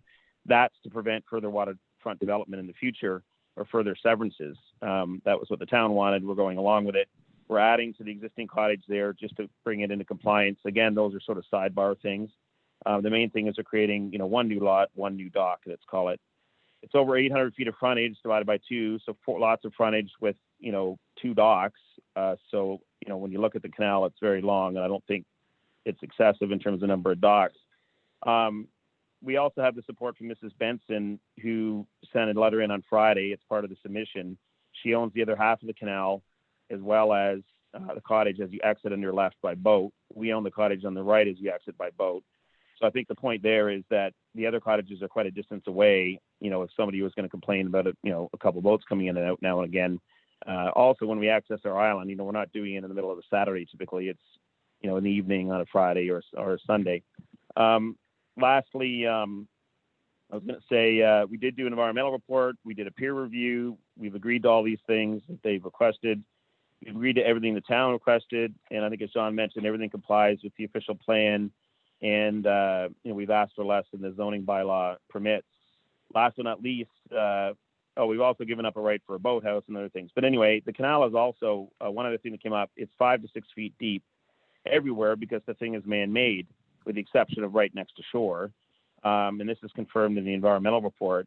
And so if you go slowly in a boat, which is the law, it simply doesn't stir up the sediment. And I know the environmental Al Shaw did this in his boat, and we've got pictures of it. And in fact, I think some of the councillors have seen this too. But the canal is, has over 60 years of sedimentation. It was dug in the 60s, and there's been tremendous tree growth along the shore.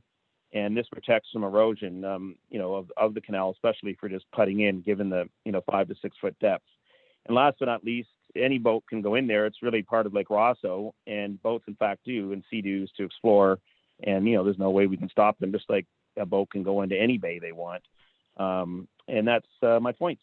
So thanks very much, and sorry for the delay in getting in. No problem at all. Thank you very much. I see Councillor Zavit's hand is up. Councillor Zavitz. Thank you, Chair, and through you.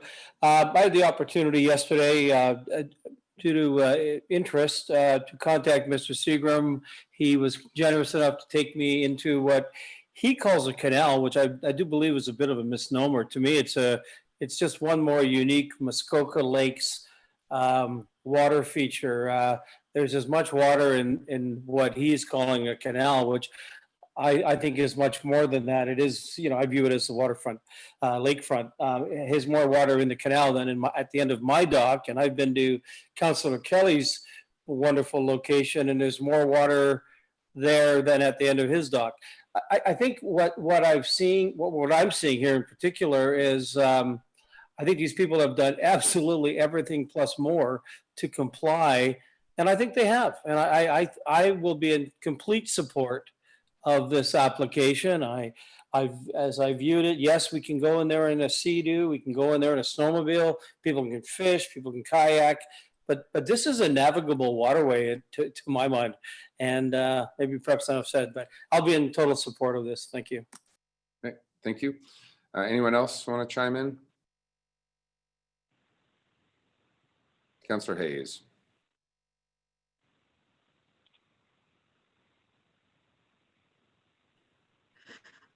Okay, thank you. Through you, Mr. Mayor. One of the major concerns from the neighbors is the amount of boats that they assume will be going up and down the canal. If this was a 10-foot dock, I don't think that they would have that issue, but it's a 70-foot dock, and there are 2 of them. Is there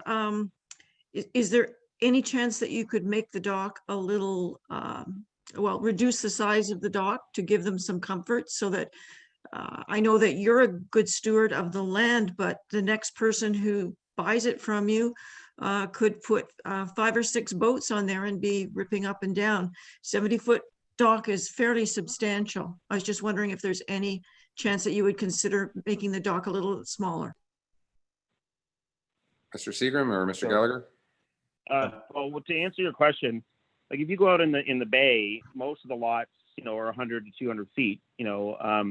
We've got each residential lot being 400 feet, and I think when you actually see the canal, a 70-foot sideways dock essentially will fit 3 boats. I mean, there's not enough really room to jam one in the inside, and that's not the intention. And so, the intention is if we, like right now, our family has 3 boats. But, when our kids who are 20, right now, the kids range in 16 to 24, the 4 grandkids, if they can ever afford to build, hopefully they can earn the money and do it. We're talking 20, 30 years from now, we're doing this for long-term planning. We want to be able to park, another boat or 2 in there. And with both lots, it's really, we're talking 6 boats. And if you've got 4 grandkids, then people coming and going. But that is probably, I don't see that happening until we're, probably 20, 30 years from now, so the kids can afford. But I don't want to give up this right on 1,000 feet of frontage when anybody else who has 400 feet of frontage, can build out 66 feet out and have multiple slips. In our case, because of the environmental report, we have to have a plankway to get past the type 1 fish habitat of 6 feet. And then it's a sideways 70-foot dock. But it's a 70-foot dock and 400 feet of frontage. So when you look around the lake, I understand the concern, but right now there's only one neighbor that has concern in this regard that I'm aware of. The other neighbors, when we switched the zoning from 4 lots down to 2, that cut the docks in half already. So we've already cut it in half, beyond what we originally had planned. Okay. One other item, if I may, Your Worship. Go ahead. Typically, docks are going straight out from the shore 66 feet, which allowed docking on both sides of that dock. And so actually it would probably be less than most docks around the lake. And as Edward had said, we went from the 4 down to the 2 docks there. I mean, Okay. by right now, we're allowed to have one dock of 70 feet as it is. So just based on the one lot, but 3 boats long-term, that would only fit 3 boats. And long-term, 30, 40 years, that's not going to be enough to access our island. Okay. Thank you. Appreciate that. I'll go to Councillor Jagowitz. Thank you, Mr. Chair. I'm just a little confused because my memory's failing me. So I just wanted to confirm what actually happened here. This came to March 12th, 20 planning, and it was defeated. Can I assume that the minutes from that meeting have already gone to council and been approved? Because I don't see them listed on this agenda. So if that's the case, what's actually happening is that we're being asked as a council to overrule our planning committee, and they turned it down, and those minutes were approved by council. Wouldn't the proper procedure be if it was going to be revisited, that it would go back to planning? Isn't that what we've done in the past? Because I'm sitting here and I can't actually remember what happened on March the 12th, although I was there. So if I can help Councillor Jagowitz, and again, back when the concept of having a planning committee and then coming to council was we had a 30-day pause to make sure we got the answer right. The minutes of the meeting are still the minutes of the meeting, no matter what happened. That's what transpired in the meeting. And in this particular case, our planning committee subset of council said no. And we've had this before. I believe yourself and one of them asked for a reconsideration of a motion that came through a committee level, and then we changed things when it got to council. So I think that's all that's happening in this particular case. Council is either confirming the decision of the planning committee or changing the decision of the planning committee. And that's what's on the table today. But to answer the question, did the minutes of the March 12th planning committee have they been submitted to a council meeting and adopted? Yes, they have. So therefore council confirmed the decision? No. The minutes of the council meeting, there was nothing to enact. So we approved, this is what transpired, and that's what the minutes stated. So that's all we said, is that the planning committee defeated that, but we have to confirm that with council, and that's what's on our agenda today. That got pulled from the May, whenever we did our first special council meeting. And the consideration of the bylaw, because there was no consideration at that time. But yet this matter wasn't on the council agenda. Okay. Normally it would come to the next council agenda, but because we could not have a public meeting in the first few Zoom meetings, and they were special council meetings, this particular item was pulled because Mr. Seagram wanted it to be reconsidered. I know Mr. Pink also wants to speak. Just let me just finish one more thing, because this happened also, I believe, with the golf club. And what happened there is there was a request to have planning reconsider it. But at this now, we're actually rehearing this right now. Is that what we're doing?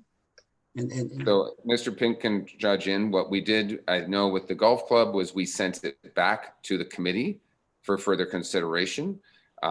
It's a little bit moot at this point, I think, because the committee is all of council at this particular point.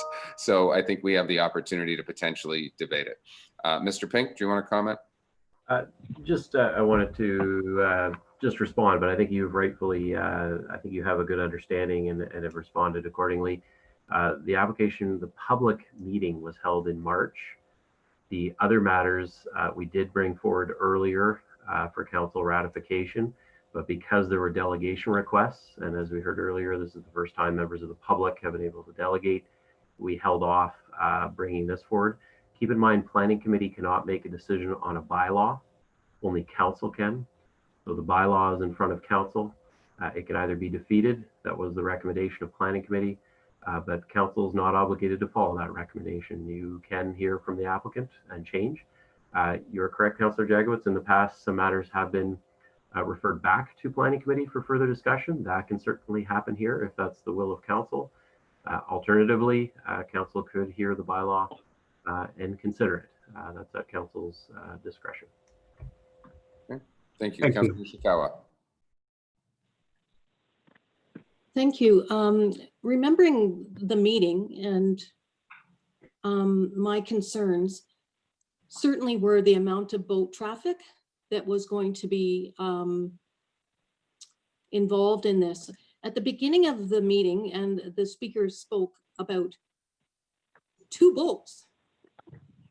As we ended the conversations, we were up to 7 that I counted. I can't approve this when I don't actually know what the intention is, because it sort of sounds to me like there could be the possibility of a business starting up and there could be multiple boats. Again, not all at the same time, and I'm sure I'm absolutely wrong, but that was our concern at the meeting, and I don't necessarily know that I'm hearing anything different, because 2 is a lot different than 7. Okay, thank you. I'm going to go to, I think Mr. Gallagher, I think wanted to comment, and or Mr. Seagram, you can choose between the 2, but to comment briefly on what the intention. Right now, there's 1 lot that was being proposed to be divided into 2 lots on the waterfront, and then The waterfront, yes, correct. So we had on the application, there was 1 parcel that was a lot addition to the existing cottage at the mouth of the opening there. We're proposing to create 1 new waterfront lot. So as Edward had stated, he has the legal right to put 1 cottage on there now with 3 boats. The proposal for the 1 lot would only add 1 dock. It was previous with the waterfront landing, we had 4 docks of a similar 70-foot size, and that's where the concerns were raised. Further, the zoning would not allow any commercial operation to occur on that site. It's strictly residential on the waterfront lands, and then a rural lot fronting on Peninsula Road.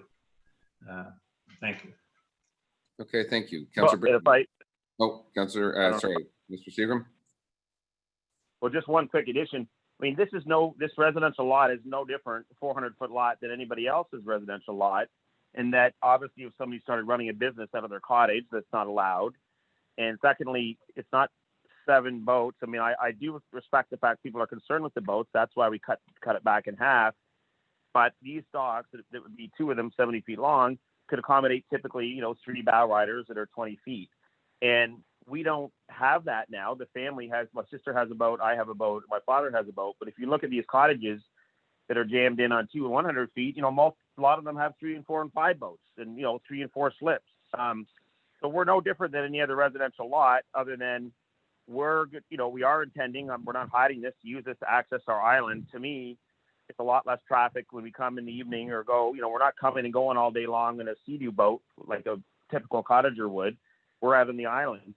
And with the 4 grandkids, in the future years, we may want to have more than three boats on 1 dock, but I think a lot of us will be dead by then, quite frankly. My kids are 16 and 18, but, we're one of the biggest conservationists, quite frankly. We've, got some land on the island where there could be another cottage built and so forth. And we haven't, sold it off and developed the heck out of it. So we're trying to do a long-term planning thing here. And bottom line is, with the boat traffic coming in and out, the 2 most affected cottages, if you putt past, are a cottage we own and a cottage Mrs. Benson owns.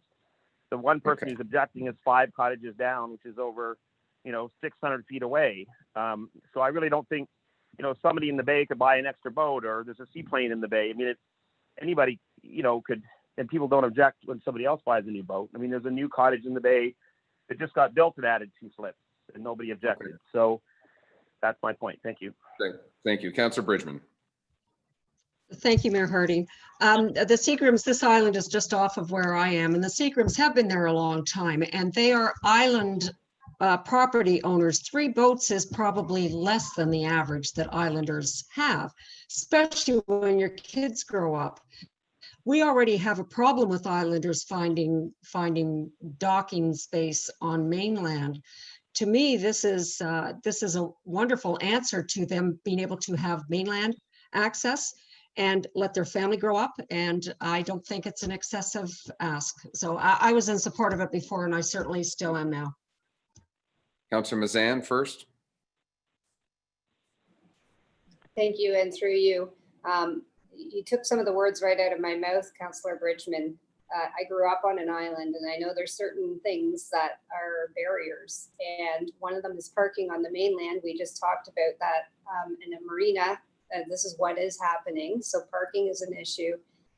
And quite honestly, if you're out on the island, you do need to have a few boats there, and you need to have a landing space to be able to be safe, because boats do break down. There's multiple people on an island property, and the last thing you want to be is on an island with no ability to get off of the island. So I think there's lots of practical things being considered in this application. I did speak with Mr. Seagram, and I did appreciate the fact that some of our colleagues actually went out to actually look at the water and its depth as it is now. And I would support this application going forward. Okay, thank you. Councillor Zavitz, do you have something new to add right now? Because I want to try and move this along. Thank you, through you, Chair. Just a matter of a bit of frustration in that here we are talking about use of if you want to call it a canal or water, use of the water on in our township, and also how many boats Mr. Seagram may or may never have. I don't even know why we're having this discussion, to be quite honest. I mean, the point of the matter is he's a landowner. He has certain rights within that aspect. And he would be well within his rights with this application. I don't know why we're in his way, standing in his way, worrying about usage, weight on the water. I don't understand that. I mean, I would love it if someone could share where that somehow plays in. Okay, thank you. I'm going to read a resolution here, but just before I do, I just want to put my 2 cents on the table. Mr. Seagram came to us, I think it was a couple years ago now, or a year and a half ago, wanting 4 lots, 200-foot lots, a bunch of docks. And he listened to the neighbors. He listened to our committee at the time, and has revised and cut his proposal in half. I do appreciate that you can park 3 boats. If this was a 400-foot lot out in the middle of the lake, they can build 75 feet wide, 66 feet out. This is far smaller than that from a development. No one's driving fast in this canal. This is his property. He has support from both sides of the property, his own, obviously, and then also the neighbors whose property is going past at the narrow point. So I too would be in support of this. So from a procedural perspective, we have a resolution to read, and that resolution will confirm the decision of our planning committee. If you want, for the consent application. Okay, so the first resolution I'm going to read, though, is confirming that. If you are not in favor of the planning committee's decision, you would vote against this resolution, and we will defeat this. Is that clear for everybody?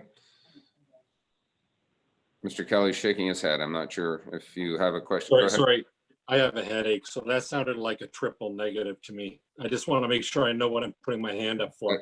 I realize that. So this first application is basically, the first resolution will confirm what planning committee did. If you do not agree with what planning committee did, you would be voting against this first application, this first resolution. Everybody clear? So this resolution is moved by Councillor Edwards, seconded by Councillor Hayes. Be it resolved that Township Council confirms the defeat of the March 12th, 2020 Planning Committee meeting resolution number PLN 1-12-320 regarding consent applications B9193 17 ML amended Seagram Pemberton Phillip Rule 4-12-1-1. So if you vote in favor of this, you confirm what the planning committee did. If you vote against, we will reconsider something in the future. All those in favor? Sorry? Okay. So we have 2 in favor. All opposed? Madam Clerk, that is defeated. Okay. So we now have, if I'm not mistaken, so there is also a lengthy, in the original staff report, there were a number of recommendations of our planning staff, and that would be involved with the consent application, registration, description deed, survey lots 1 and 2, legal undertaking submitted, confirmed retained lot 1, site plan control, satisfied survey. I'm not going to read this all. There's cash in lieu of parking. But basically, this is exactly what our staff had recommended to move forward.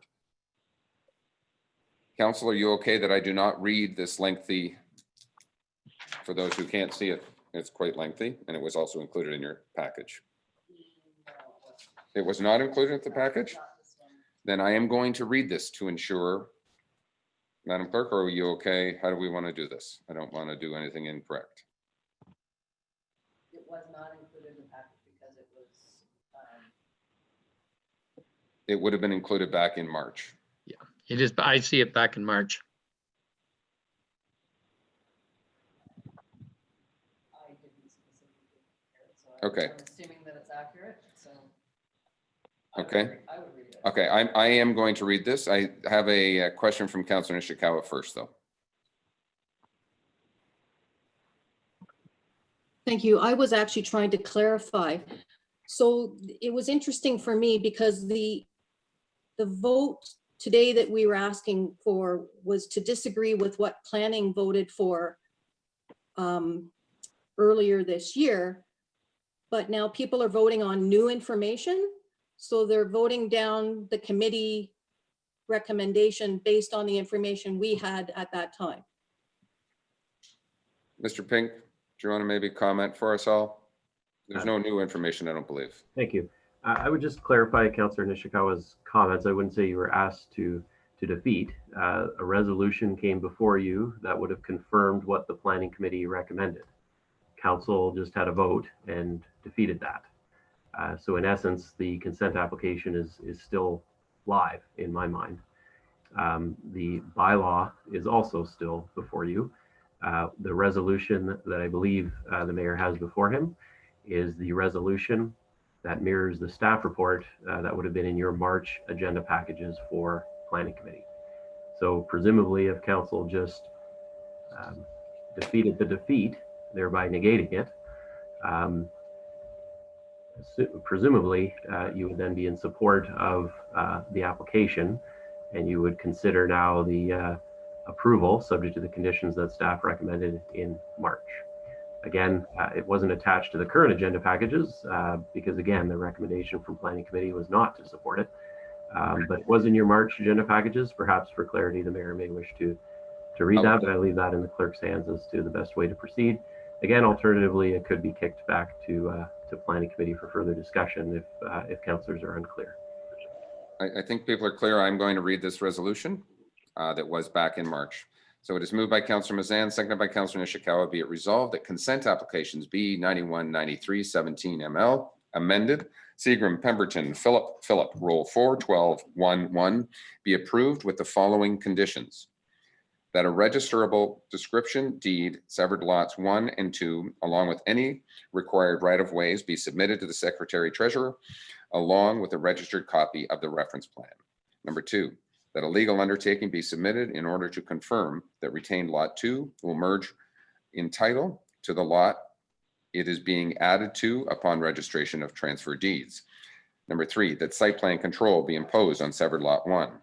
Number 4, that confirmation be received by that the township is satisfied that the severed, retained, and resultant lots are satisfactory for on-site sewage disposal, and that any problems identified with any existing sewage system be corrected to the satisfaction of the township.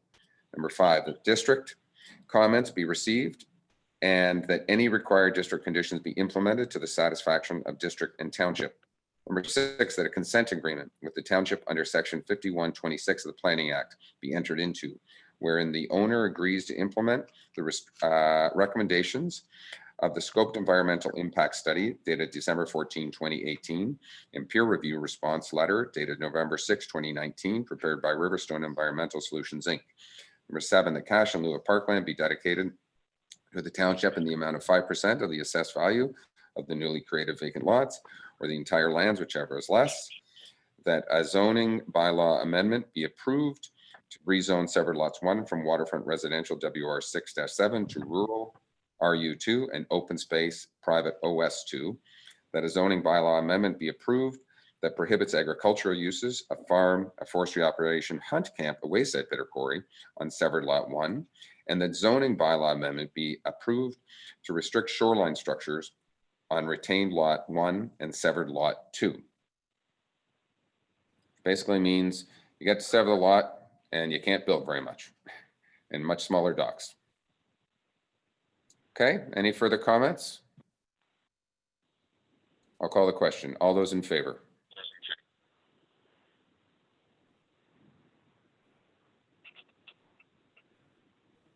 So 8 in favor. All those opposed? Councilor Nishikawa's screen, are you frozen or are you opposed, Councilor Nishikawa? I can't hear you. My hand was up and very clear. Okay, I did not see it and the clerk did not see it, so thank you. So that is carried.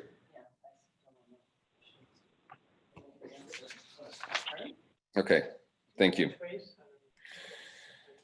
So we have a second resolution moved by Councillor Kelly, second by Councillor Mazan. Be resolved that bylaw 2018-33 to amend comprehensive zoning bylaw 2014-14 Seagram, Pemberton, Phillip Rule 412.11 be read a first and second time.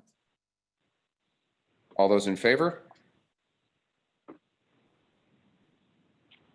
Okay, Councillor Cash, everyone's in favor. That is unanimous. Thank you very much. Mr. Pink, do we have any minor amendments?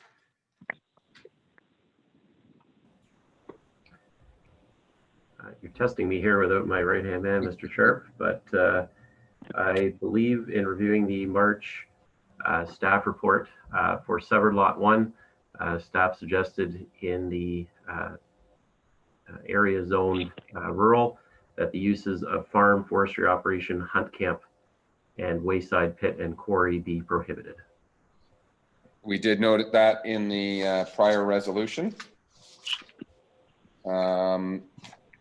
That was that zoning bylaw amendment, zoning bylaw amendment be approved to prohibit agriculture uses of farm, forestry operations, hunt camp. So that's included right now in the consent application, already stated and noted.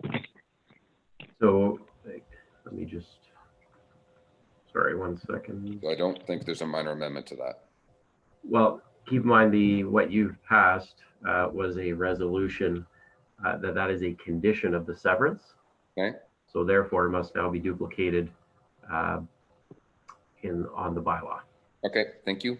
So we're going to have a minor amendment moved by Councillor Mazan, second by Councillor Nishikawa. Be it resolved, Township Muskoka Lakes amend bylaw 2018-33 prior to third reading, and that this amendment is minor in nature and requires no further public circulation. And the minor amendment being that of imposing conditions on severed lot 1, on severed lot 1 to restrict usage. Is that okay, Madam Clerk? Okay. Which item number?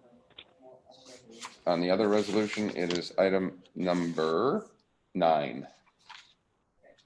Okay. All those in favor?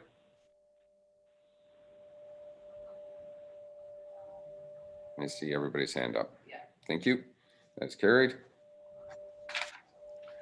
Finally, moved by Councillor Roberts, seconded by Councillor Zavitz, be it resolved that bylaw 2018-33 be read a third time and finally passed. All those in favor?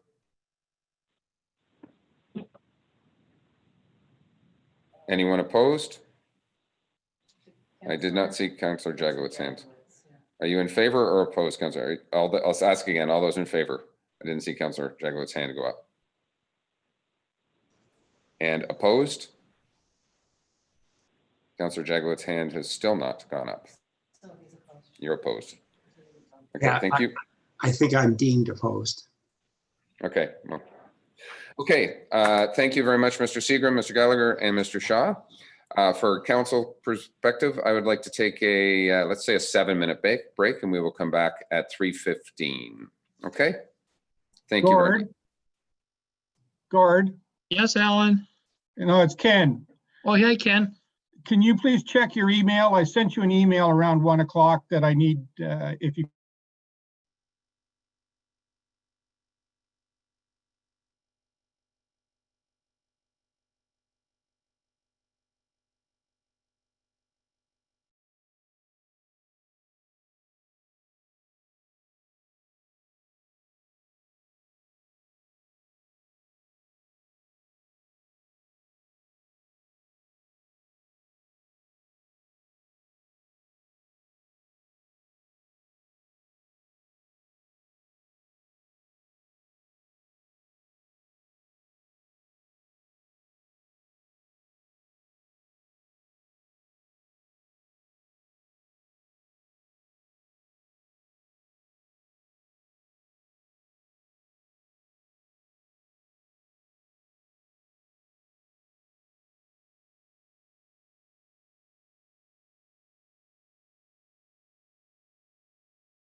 Well, okay, let's maybe unscreen share for 2 seconds just so we can.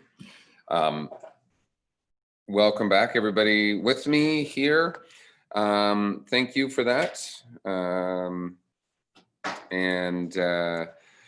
As we move back, we're going to go back to item 7A, and that was the resolution to go to District Council to refer items back to the Planning Committee there. And what I'll do is now I'll get our clerk to share her screen and provide the revised wording. Thank you, Mr. Pink, for multitasking. So the bottom one Right. is what is. So there's the original language on top of the resolution, and then the bottom is what is proposed. You'll see the slight changes in red on this. Let everybody read that for a second.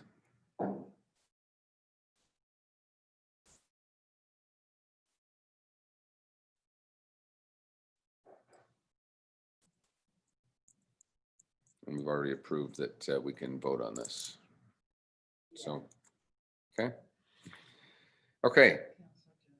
Everybody has his hand up or no? Okay, we'll leave the motion up that way. And if someone can tell me who's asking, Councillor Jaglitz, you have a question? Okay, so keep in mind that the existing, is my mic on? You can hear me? Yes. Okay. The existing paragraph 6 says that once LPAT is involved, it doesn't get referred. So what this motion says is, despite this, the approval of applications for minor amendments and extensions, but only for minor amendments and extensions. But what about an application that's major? And that's why the original wording said, despite this, the approval of existing applications. So you have to look, you have to read paragraph 6 of the district motion. There's a suggestion to potentially just remove the word minor from the resolution. Well, that's it. In other words, yes, say the approval of applications for what amendment. it says above of applications. Oh, no, sorry, what's up above now is the original language, but what about the one that was tabled before we took the break? That's missing. So oh, there it is up there. There it is up there. Okay, sorry, I see it now. So if you go back to that, despite this, the approval of all existing applications. You see, because I see the word existing down there, but it's only for amendments. But what if it's a new application that comes in, it's 120 days expire, and LPAT, it goes to LPAT. Because if you read 6 from the district, it says once it's referred to LPAT, it goes back to staff. And I know it's complicated. You almost have to put the district resolution up there, but I think the concept gets us that we basically want everything to come back to Planning Committee, and I think that's sort of implied in this particular case. I don't think they'll look for loopholes saying this doesn't go there, but I'm trying to understand.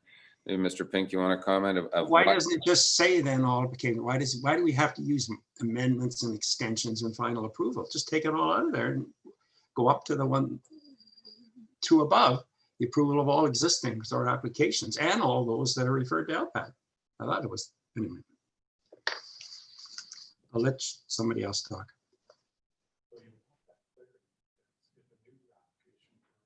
Okay, I'm gonna let our CIO speak if we can right now. Mr. CIO.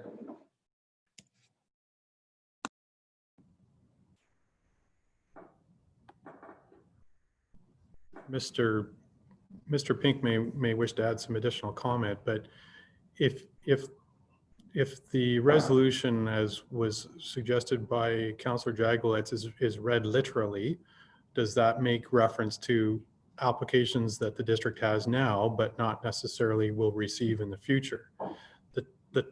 When you have an existing resort condominium description application and it is draft approved, an applicant can either extend the conditions of approval in terms of the time frame they have to complete the conditions, or they can be asking for an amendment thereto. I believe that's what Mr. Jaglowitz, Councillor Jaglowitz, is wishing for the Community and Planning Services Committee to consider. And then with respect to the matters that have been referred to the LPAT, the latter part of that revised resolution I believe would deal with that. Mr. Pink may want to comment further.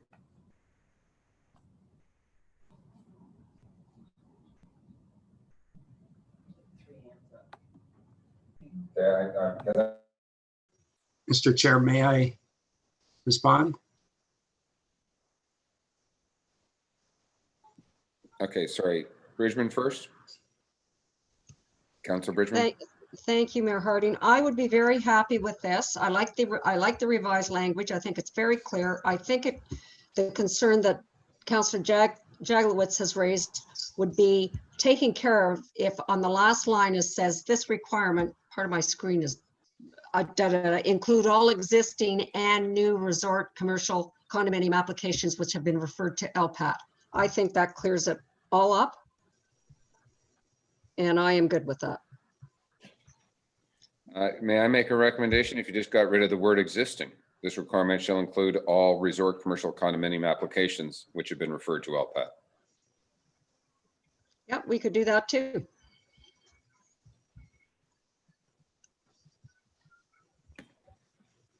Okay, I am good with that as mover, so that's my comment. So we're going to remove the word minor at the top and the word existing. Councillor Jaglowitz, are you okay with this? This is why we try not to do resolutions on the fly. Mr. Chair, I will agree. Okay, so the word minor would come out and the word existing would come out. Maybe Councillor Kelly, thank you. Again, I can't see who's. Yeah, it's Councillor, it's Peter Kelly. I was just going to agree with Councillor Jaglowitz that I think we all agree on concept, but getting the language correct is fundamental here. I'm looking at, I must admit, part of the screen is clipped off. I'm looking at the top paragraph. I don't know if there's a header above it. There, proposed amended language. Take the word existing out. And all resort commercial condominium applications which have been referred or which have been or will in the future be referred to LPAT, ORMB, or similar appeal bodies. I'm trying to broaden this out as much as possible rather than find ways to make it narrow. And I know you're working on the third paragraph, revised language. I wasn't, I was sort of tracking to that top paragraph. We're working right now. We're talking about the revised language is what Mr. Pink revised, and that's what the language we are proposing to go forward with. All right, I'm just reading it right now. I'll go back on mute and read it more carefully. Anybody else want to speak? Sorry, Councillor Edwards. Yes, thank you very much. I believe at the district, the original motion was that all new resorts and that go to all new applications and that go to the committee. So you know, by taking existing out, we're just asking for everything. I don't know if there's any confusion there, because if we've already said every new application has to go before the committee, but I'm happy with it either way. Okay, anybody else? Okay, so we're there. So we're on the third paragraph. I'm going to read this. I think we are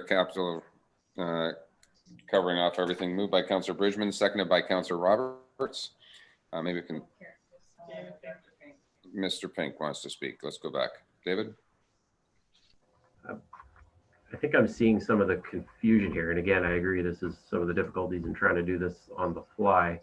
I think what you want to consider perhaps is, despite this, the approval of applications, comma, amendments and extensions. I think that's what Councillor Jagowitz and Bridgman are referring to. Alternatively, if you review the district resolution that was passed, it is in the agenda packages on page 37. Perhaps the absolute easiest thing to do is just to state, despite this, all of the above noted delegations shall not apply to the township of any lands located in the township of Muskoka Lakes, which I think is what Councillor Kelly was somewhat referring to, or an earlier speaker. That makes sure you encaptures everything. You don't have to restate it. You just simply state, which, and again, correct me if I'm wrong, this is the other difficulty. This emanated from Councillor Bridgman and Roberts, I believe, adding it to the agenda. So I'm not sure of the exact intention, but I think it is simply to state that everything in the township of Muskoka Lakes will go to the committee as opposed to being delegated to the commissioner. So you could simply just state, despite this, all of the above delegations shall not apply to those lands located in the township of Muskoka Lakes. Perhaps that could be the simplest, but again, I hate to throw a wrench at the 13th hour. We're doing this all on the fly. I will ask, if I may, Councillor Bridgman, are you okay with the first recommendation? Hold on a second, Cheryl, if I may. Despite this, the approval of the application, plural, comma, amendments and extensions of all existing resort condominiums, blah, blah, blah.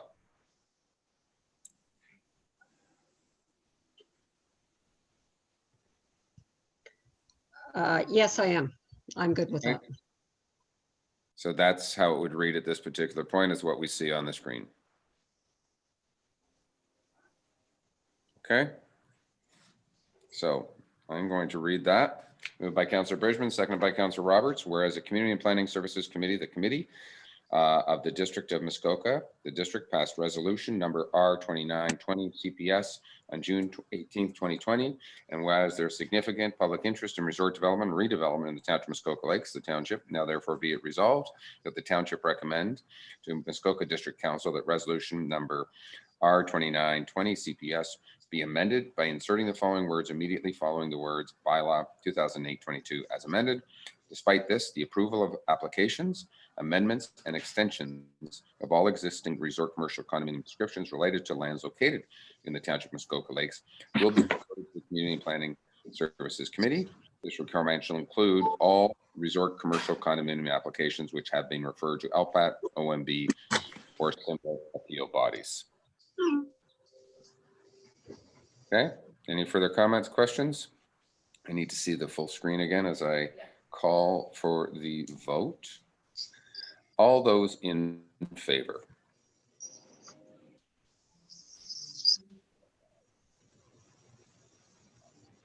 Everybody's in favor. That is carried.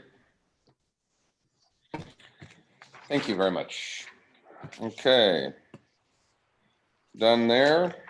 We are moving on to, we've done our reopening plan. We did that, I believe, right?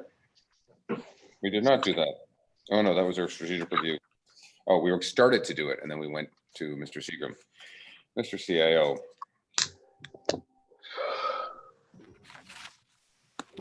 Thanks, Your Worship. I alluded to this earlier in my comments that we've been moving through the various stages of the provincial reopening plan, and we find ourselves at stage 3 this coming Saturday morning. And throughout the evolution of provincial orders in response to the pandemic, we've continued to provide most services, albeit with some modifications where needed and appropriate. And knowing that we would be moving through the stages of the provincial strategy as improvements we're seeing with COVID-19 case numbers, staff identified the need to develop a strategy or framework to detail how we would evolve service delivery within the new environment or stages, but to continue to ensure the health and safety of our staff, council, and our community. And interestingly, as was alluded to by various members of staff earlier today, along with at various points in time, there's been a number of changes to provincial orders. And, you know, Mr. Pink put the sort of the latest one quite quite aptly insofar as we proceeded to develop a patio approval program. 2 weeks later, that's been superseded by another provincial change in the orders. And that was a significant amount of time for staff to turn around a program as quickly as we did. So attached to the report is a higher level tactical and strategic recovery document that contains a series and phases and stages that are linked to the provincial framework. And it's intended to guide service delivery. So it's a higher level document, if you will, that allows us to be flexible with our approach. The document contains guiding principles that have to be considered and direct as to how we approach business reopening with each of the phases and stages. So that flexible or dynamic approach will allow us to respond to circumstances as we've had to so far, and will also continue to ensure the health and safety of staff, council, and residents and visitors. And I've mentioned that twice because that's paramount in the exercise. So as we move through each successive stage and phase, staff were envisioning further reports to council, especially where there was an expenditure of monies related to the options and considerations. So Your Worship, I'd be happy to answer questions, and where more detail is required, I may call upon members of the strategic leadership team to speak to specific matters. Thank you. Okay, thank you. Council, any questions? Quite detailed, obviously, and going to also be moving targets, as we say, and we protect staff. So I appreciate that and appreciate the work. I have a resolution in front of me, and that is after Councillor Mazan's question. Councillor Mazan? Thank you, and through you. A question for our CAO, and I do apologize. I'm having to look at this on my phone right now. So if I miss it, please. Are we in your restart stage 3? Is that where we would be at right now? We're just pulling it up.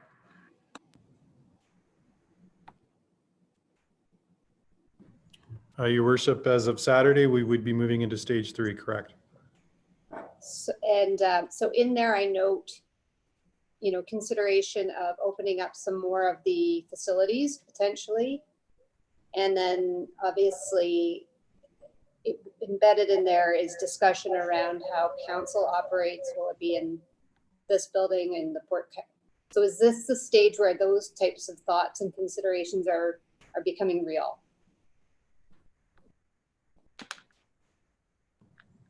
Your Worship, yes, that's the case.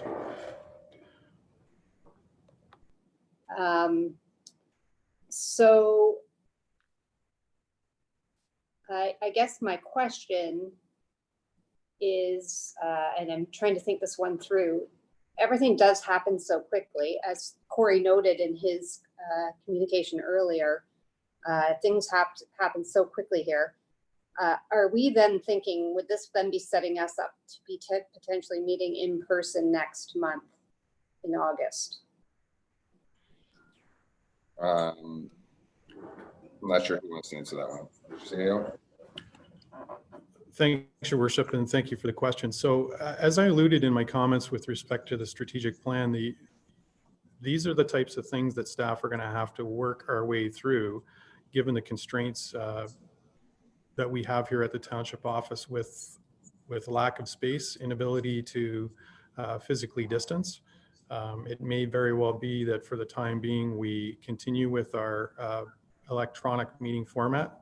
We are able to reach approximately the same size audience or more than we could next door with a physical public meeting. The issue that we have next door is that we are unable to webcast, which is a service expectation that we have now provided in our current council chambers, and can continue to provide through electronic meetings. So we will bring back options for council to consider as it relates to that. I know that Mr. Becking and Ms. Mortimer have explored the potential to provide better internet capability at our Port Carling Community Center. There will be a cost associated with that. If that's, you know, council wants to eventually hold a meeting there where we can have people in the building and at the same time webcast, you know, there will be an expense, and council should authorize that. Thank you. Okay, thank you. Councillor Nishikawa. Thank you. I wasn't sure if this was the right place to talk about this, but I'm going to take a shot anyhow. I believe that Cranberry Festival needs a message sent soon, and everything that I have been listening to this week kept leading me back to, we will stay in stage 3 until we get a vaccine. Which brings me to some of our other considerations like Cranberry Festival. And when I have spoken with a couple of the lead members, I would say that they need some direction from our council as to whether that we're going to allow use of our public facilities. And it looks like we're not, but I think that a message would be needs to be sent out earlier than later. And so there's that, as well as, I'll leave it at that one, because I also wanted to know, is this the opportunity to talk about what facilities we are going to open up? Okay, thank you, Mr. CAO. Thank you, Your Worship. And Mr. Becking may wish to expand on some of my initial comments here, but with respect to the Cranberry Festival, and I appreciate that some of the venue is held indoors. As we know, there are restrictions of maximum of 50 people, 100 people at outdoor events. My initial suspicion is that will limit the ability of that event to host the numbers of folks that they normally do. Mr. Becking is giving consideration, as alluded to in the plan, the notion of, rather than all community centers, we may be opening select community centers. The issue being that there are a lot of implications related to opening all facilities, not the least of which is that COVID is now an exclusion in our insurance policy, and we will need to ensure that buildings are thoroughly cleaned. That means heightened and increased cleaning protocols, increased costs. And so based on the budget that was approved earlier this year, staff are very conscious of expenditures as it relates to matters like this. And so there's a lot of implications that need to be worked, staff need to work our way through. Okay, thank you. And Councillor Nishikawa, I agree we should probably reach out to Cranberry Festival and understand, just to get their perspective. But I can probably leave it as a staff related function at this point, and then we can have some more information come back to us for our August meeting. But I would agree 100%. Councillor Roberts. I think I'll be very quick. In the report under phase 3.7, it says staff with compromised immune systems. Would you please change that to staff and councillor? Point taken. Thank you very much. Councillor Hayes.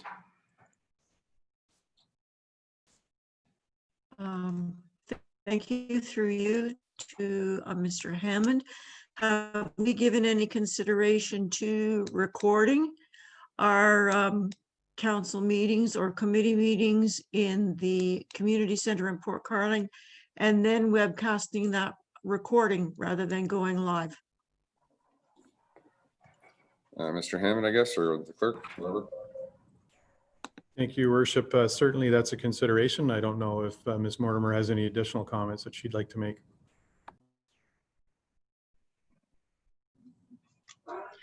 Hi, everyone. I haven't actually been speaking to anyone today. So I was considering the internet access at the community center we have reached out to our IT service provider and the supplier of the internet broadband. Currently, the facility is not equipped and able to accommodate a council meeting with everybody on internet. We would need to dig a trench from our office to the community center. We would have to install a lot of equipment. If we did determine whether we were going to go to the community center, then we would probably have to relocate our IT equipment from here to there. It could be up to the tune of $25,000 to $30,000 to do this.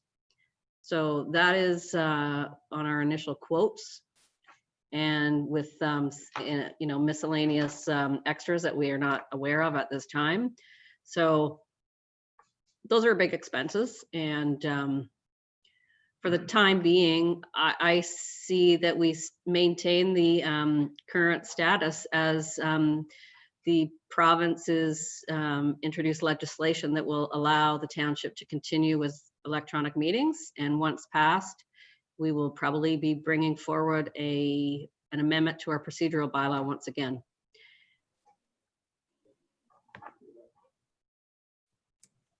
Thank you for that, Madam Clerk. I think, Councillor Hayes, your specific comment about maybe just videotaping and then uploading. I do know when we upload a 5-minute video to YouTube, it can take 20 minutes, a half an hour. If we were trying to upload a 3-hour-long meeting, I think we'd have our next council meeting before it may get uploaded. But the other consideration that is as a possibility at times is potentially, because we could social distance at the district offices. Their council chamber is big enough. So staff are evaluating all options and trying to keep us moving and getting back to some semblance of business. And that's what we're doing today, basically. So more to come from a staff perspective, but all options are being considered and then would be provided to us with recommendations. Councillor Mazan. Thank you, and through you. And perhaps just a point of clarity for me, this is probably directed at Director Becking. When it talks about outdoor spaces and amenities, including parks, boat launches, and outdoor sports fields, so I understand a report will be coming in and we'll have better understanding over which community centers. Is that the same with parks and kids parks, the playgrounds? What happens in stage 3? Your worship, I'm still trying to sort all of this out. Okay. I have the same questions as the councillor with respect to playgrounds. I would say as soon as I'm satisfied that I know the answer to the question, if it is that we can go ahead and open them up, the signs and the caution tape will be down minutes later. But I want to make sure that I'm absolutely satisfied I know the correct answer to the question before we take any further action.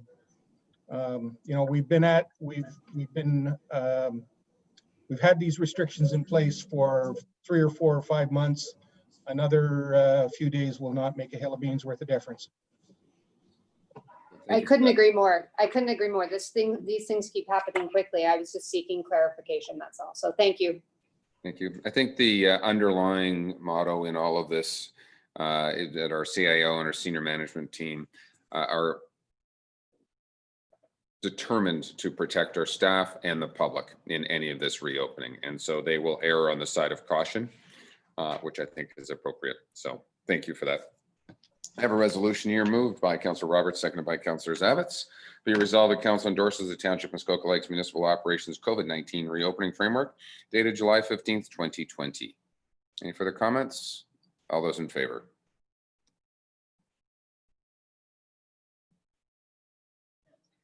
That is carried. Thank you very much. Okay, we are open. Let's go to some budget software. I think, Mr. Donaldson, over to you. Thank you, Your Worship. So last month, Council approved a request by staff to proceed with a RFP, a request for proposal to procure a municipal budget software package that would replace our existing Excel workbook that has been used for several years and become antiquated. With time for implementation being considered and needed to ensure the completion of the implementation before the start of the budget cycle, staff is recommending that council waive the requirement to proceed with a formal competitive bid solicitation in accordance with township procurement policy, and grant authorization based on the research that's been conducted by staff to date to proceed with a direct purchase contract. So research of the marketplace has revealed two main suppliers, Public Sector Digest, which is a company located in Burlington that supports a product called Citywide Budget, or otherwise known as FMW, and Questica, with offices in Oakville that support, which hosts a service called Questica Budget. And both of these organizations have a presence in the Ontario municipal landscape. Demonstrations were conducted by both companies and both delivered very comparable functionality. Both products are equipped to do both operating and capital budgeting, and both have the flexibility to perform analysis, build scenarios, and adjust the planning horizons according to the organizational's needs, single year, multi-year, whatever is required. Both also effectively work with our general ledger system, iCity, which allows it to speak to each other and bring information into it and allow for regular reporting of actuals against budget. On price, Questica offered a lower initial cost with a higher software licensing fee annually, while Public Sector Digest proposal had a larger upfront cost, but over a 5-year horizon, the costs were relatively equal. 5 years was selected because for IT systems, 5 years seems to be what would be considered to be a reasonable lifespan. A product differentiator that Questica offered was its open book application, which allows the municipality to graphically present all its key indicators and results as customized by the municipality itself on a public-facing platform to enhance transparency and provide local residents with financial information. The open book application is not part of the proposed proposal that was quoted, but will be something that staff will consider for future recommendation. The application has a visual presentation as well to it that will assist users with navigation and support their ability to use the system effectively. The cost of this procurement is within the approved budgeted amounts, and with council's approval, we would be looking to reach out to Questica as soon as possible to begin plans for implementation. And with that, I'm available for questions. Great, thank you very much. Council, any comments, any questions? Councillor Jaglowitz. Thank you, Mr. Chair, and thank you for that presentation. I picked up on one word. You said Questica would host it. So did I misunderstand that? In other words, will it be running on their servers and not ours? The Questica Budget is a cloud-based application, so it's a licensing fee that we use. We don't. So that's correct. We would not have the host server. So have you done the necessary work to ensure that it's secure and just because it's off-site? And what would happen if there's a internet failure, then people can't work? Is that the idea? So I would be working with the provider to ensure that we have that access that's necessary to continuously ensure that we do have the security and the necessary connectivity to be able to perform our work. There are multiple clients that Questica has currently under contract across Ontario in various areas.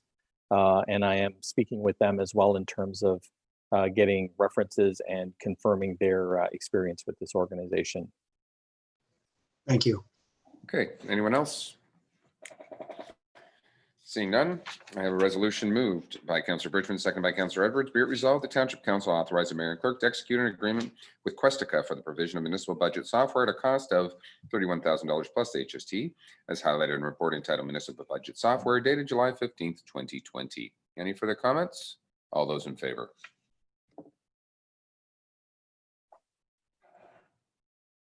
Unanimous. Thank you very much. Mr. Moore, I think you're up.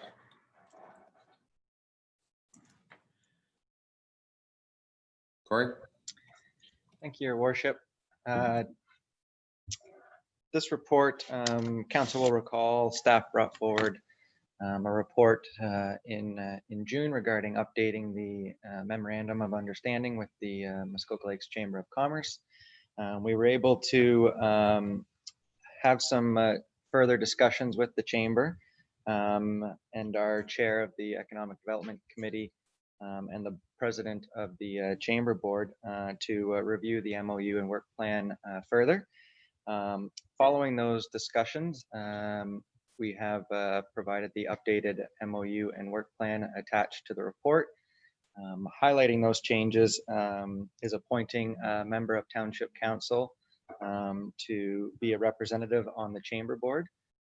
And we have also included in the work plan a separate section highlighting the performance metrics that will be evaluated on an annual basis.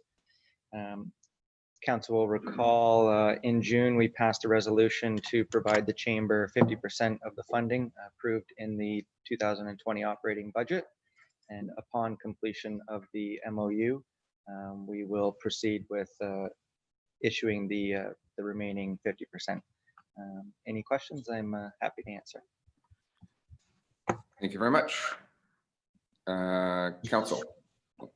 Corey, I think that's your speaker on, potentially your microphone maybe still. There we go. Council, any questions? Okay, I'm going to read the resolution. Moved by Councillor Hayes, seconded by Councillor Jagowicz. Be it resolved that the mayor and clerk be authorized to sign the memorandum of understanding with Muskoka Lakes Chamber of Commerce attached to the report entitled Muskoka Lakes Chamber of Commerce Memorandum of Understanding and dated July 15, 2020, and that the chair of Economic Development Grants Committee be appointed as the township's representative on the Muskoka Lakes Chamber of Commerce board. Any further comments? All those in favor? Carried handily, unanimously. Thank you. Congratulations, Mr. Kelly. You have another job. Okay, we're going to go to the Key to Bala. Corey. Thank you, Your Worship. Today, this report provides an overview of the Key to Bala's open air outdoor contingency plan events for summer 2020. Council will recall we had a discussion at General Finance in June regarding this, and staff were directed to bring back a report outlining what the required approvals would be to move forward. I will note we did receive a revised proposal from the Key to Bala. It is attached as Appendix 3. The revised proposal includes reducing the total number of events, and I believe the dates of the new events are included in there, that there would be four events proposed in the revised proposal. I will note that upon completing the report, the province has announced stage 3 that will be reopening on the 17th of July. And under this, social gatherings have increased to 100 people outside and 50 indoors. Upon staff review of the proposal, the number one factor that we were evaluating was public health safety, and staff will see in the report we've outlined that the proposal itself wouldn't comply with Ontario resolution or a regulation 5220, and therefore you'll see in the recommendation that staff are not recommending issuing the required approvals for the proposal. Shall council wish to consider the approvals attached in Appendix 5 is the list, and staff are available to assist with any questions regarding those. Additionally, in an effort to want to continue to support local business, especially during these times, staff would suggest we can continue to work with the Key to Bala on alternative solutions should the province increase social gathering limits. With that, we are open to any questions. Okay, thank you very much, Corey. Get your microphone one more time. Thank you. Council, any questions? Councillor Nishikawa. Thank you. My concern is whether this, if this gets turned down today and they wish to come back, and we've seen this at district, that they have to wait a number of months. And that would be my concern of moving anything forward right now. In fact, I would recommend that we just keep pushing this off for another month until we know better. My concern is that we will not have an opportunity to have another type of application coming forward. Right. Good point. And I understand that. Councillor Zavitz. Thank you, through you, Chair. I certainly support that 100%. I do think we should defer this. Wonderful report, very well done, very inclusive. I do think we have no alternative but to defer this for 30 days and review it again mid-August. Thank you. Councillor Bridgman. Thank you, Mayor Harding. Just a question, and maybe you can answer it, maybe you can't, Corey, but they've increased their outdoor space to 2,400 square feet. And there's nice little calculators on the computer that'll tell you how many people you can put in there with social distancing. So it's 600 people. So my question would be, what are they aiming for in the number of people for this? But I happen to agree we'll delay this, but I'm just curious if they've given you how many tickets they're going to sell. Corey? We haven't got those details from the key, but we can get them for moving forward. Okay, thank you for that. The fire chief wants Oh, Chief Morrell, you want to chime in? I just want to make mention to council. I'm not sure if this has been updated, but if you check thekey.com, you can actually see that they're selling tickets already for these events.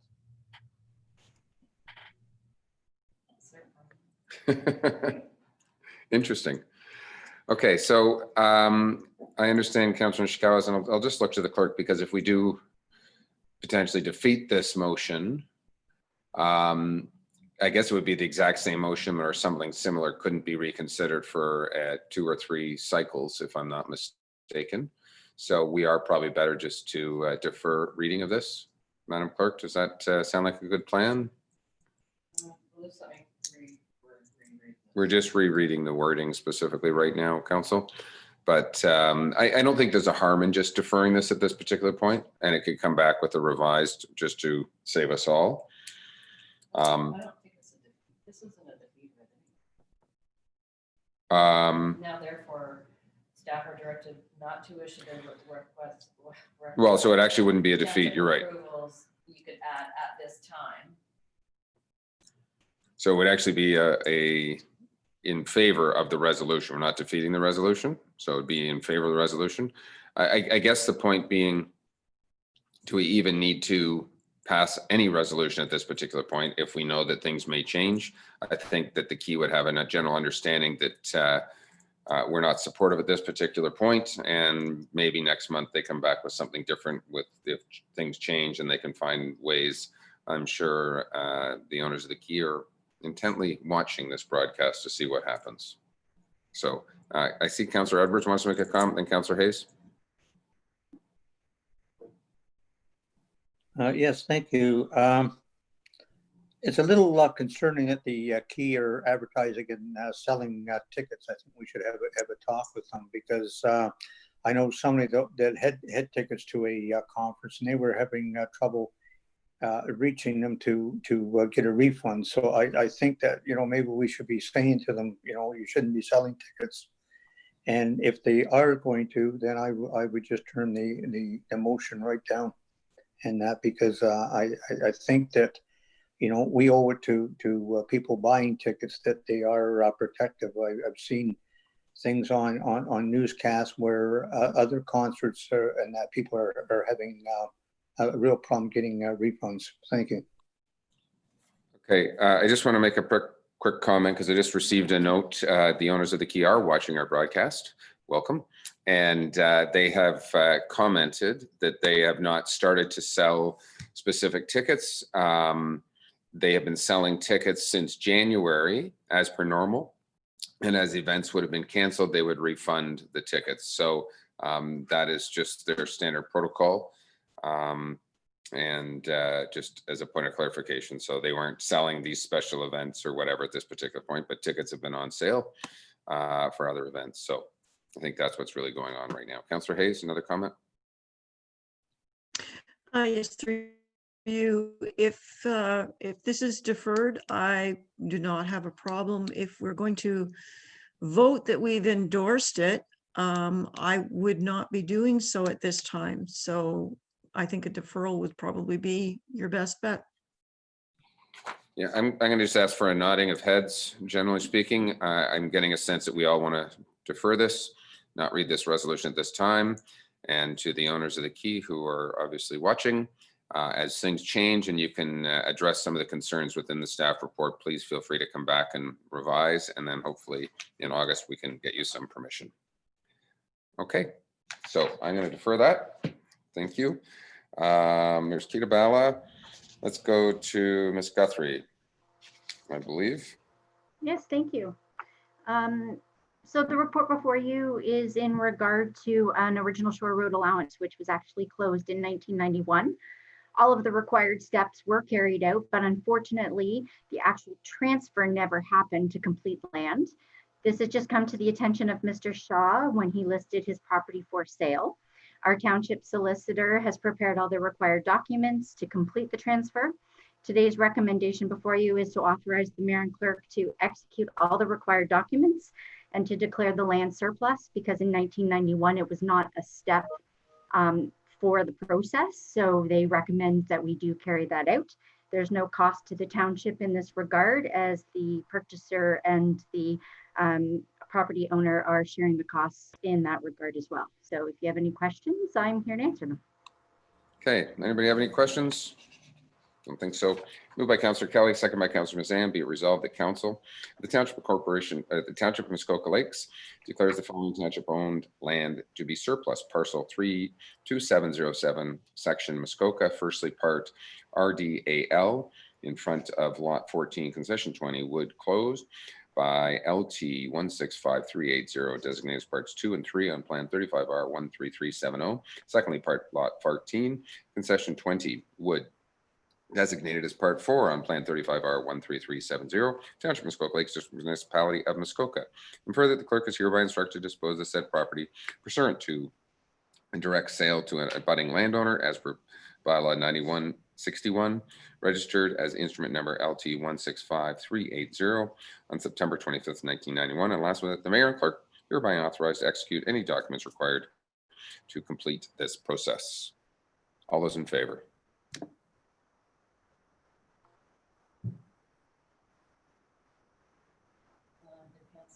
Yes, there we go. Thank you very much, Councillor Jagwitz. That's carried unanimously. Okay, I think there was another clerk report, if I'm not mistaken, going from memory right now. I have a couple. I can let you know that item G and item I are just straightforward surplus land bylaws for shore road allowances. So if there's any questions in regard to those. And item H is actually to enter into a license agreement for the encroachment of the patio at the Bala Falls Pub. Again, it's just a straightforward bylaw, and all of them are on one resolution further in the agenda. I think I've got a few resolutions, if I'm not mistaken. They have to be All declared. of mine are on 9-8. Thank you.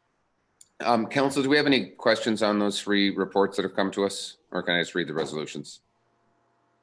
I'm just going to read the resolutions. First one's moved by Councillor Nishikawa, second by Councillor Roberts. Be it resolved that portion of original shore road allowance on 3 Mile Lake laying in front of concession 6, lot 6, Watt, designated as part 1 on plan 35R 26129, Caniers, roll 2-274, be declared as surplus land, and that the clerk is hereby instructed to dispose of the said property pursuant to section 8, 9, and 11 of Municipal Act 2001, and further that bylaw 2020-48 to stop, up, close, and convey that portion of original shore road allowance to be read a first, second, third time and finally passed. All those in favor? Councillor Kelly, hand up. We are unanimous. Thank you. I have another one here for license agreement. Moved by Councillor Zabitz, seconded by Councillor Bridgman. Be it resolved that the renewal of license application for license agreement between the Township of Muskoka Lakes and 2619404 Ontario Limited and 2619388 Ontario Limited, which is Battle Falls Pub, for a patio encroaching on Battle Falls Road be approved, and that bylaw 2020-49 to authorize the mayor and clerk to execute and affix a corporate seal to the license agreement be read a first, second, and third time and finally passed.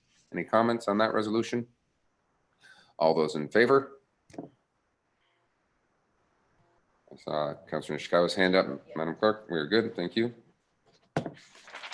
And finally, moved by Councillor Hayes, seconded by Councillor Edwards, be it resolved that Township Council declare a portion of the closed flooded original shore road allowance on Lake Muskoka lying in front of concession 8, lot 24 month, designated as part 4 on plan 35R 24662, Hammer, roll 940441, be declared surplus land. And the clerk is hereby instructed to dispose of said property pursuant to section 8911 of the Municipal Act 2001, and further bylaw 2020-54 to convey the closed portion of original shore road allowance be read a first, second, and third time and finally passed. All those in favor? Unanimous. Thank you. Okay, done. Fire Chief. Chief Morrell, over to you. Want to buy a truck? Through you, your worship, thank you very much. This report provides an overview of the tender process for the supply and delivery of one fire pumping apparatus with 4x4 capability in 2-door configuration for the Windermere Fire Station. As you can see from the report, there was only one bidder that bid on the product. It was Fort Garry Fire Trucks for the amount of $382,000. Due to the high US dollar, the tender amount is $2,000 higher than the budgeted amount. However, the extra $2,000 will be funded from savings realized in the pickup truck capital project. Recommendation to council, they award the contract to Fort Garry Fire Trucks for the bid price of $382,000, taxes excluded. I am available for questions. Thank you. I'm just going to read this resolution. Moved by Councillor Kelly, seconded by Councillor Mazan. Be it resolved that staff are directed to bring forward a report. Wrong one. 8J. Hang on. Oh, there it is. Thank you. Moved by Councillor Jagoff, seconded by Councillor Kelly. Be it resolved the Township Council award contract T22017 to Fort Garry Fire Trucks Limited for the bid price of $382,000, taxes excluded. Councillor Nishikawa. Thank you. Sorry, I remember a conversation that we had probably last council about purchasing US equipment.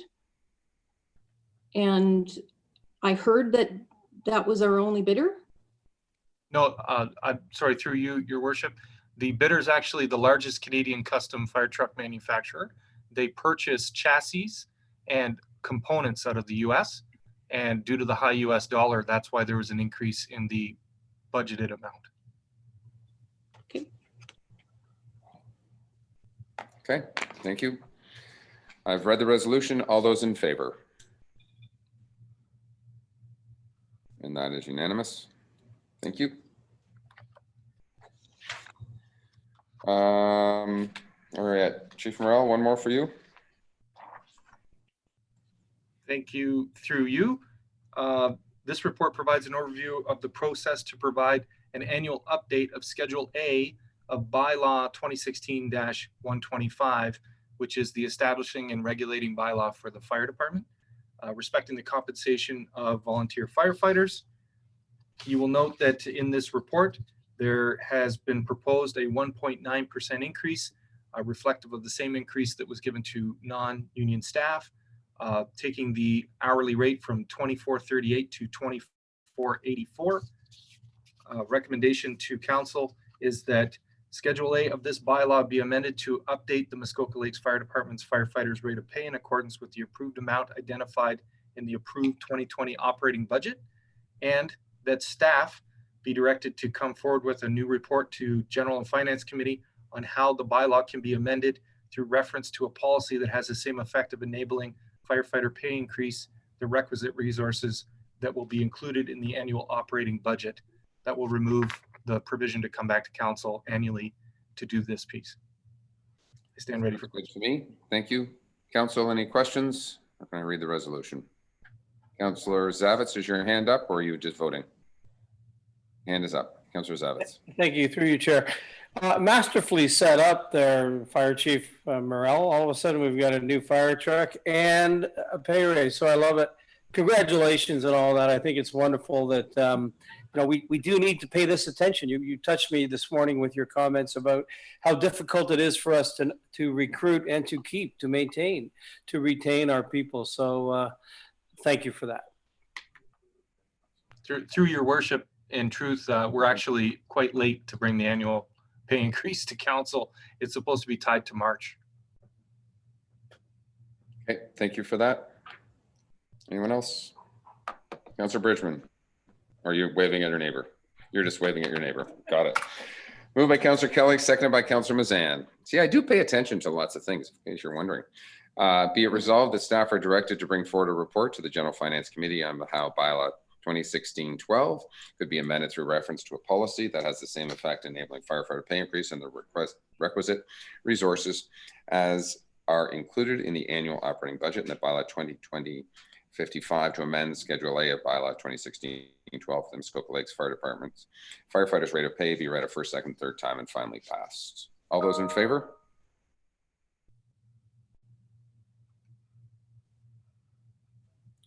I think we're good. Okay. Here we go.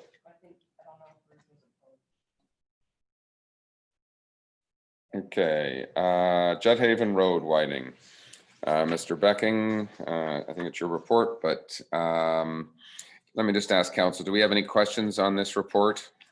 We're transferring some lands. Anybody? I'm going to read this. Moved by Councillor Kelly, second by Councillor Mazan. Be it resolved that the following bylaw be read a first, second, and third time and finally passed. That bylaw 2020-50 to acquire Part 4 on Plan 35R 7778 and established this parcel of land as part of the municipal highway system as a portion of Judd Haven Road, and bylaw 2020-51 to authorize the mayor and clerk to execute an agreement. No, this is Milford Manor. Yeah, there's 3 bylaws. Oh, we're all together. Excuse me. Thank you. Bylaw 2020-51 to authorize the mayor and clerk to execute an agreement with 114-51914 Canada Association for the operation and maintenance of the Milford Manor Golf Course. And the third in the trilogy is bylaw 2020-52 to amend bylaw 2003-29 to regulate the use of public docks and ramps and user fees. Do you have any questions on any of those three? I apologize for grouping them together. Didn't realize they were on one. Seeing no questions, all those in favor?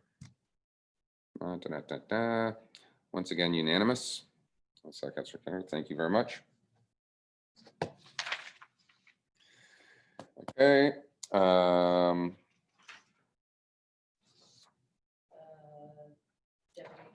Deputy Treasurer. Do we need some information on this or everybody's okay? I'm just going to read the resolution.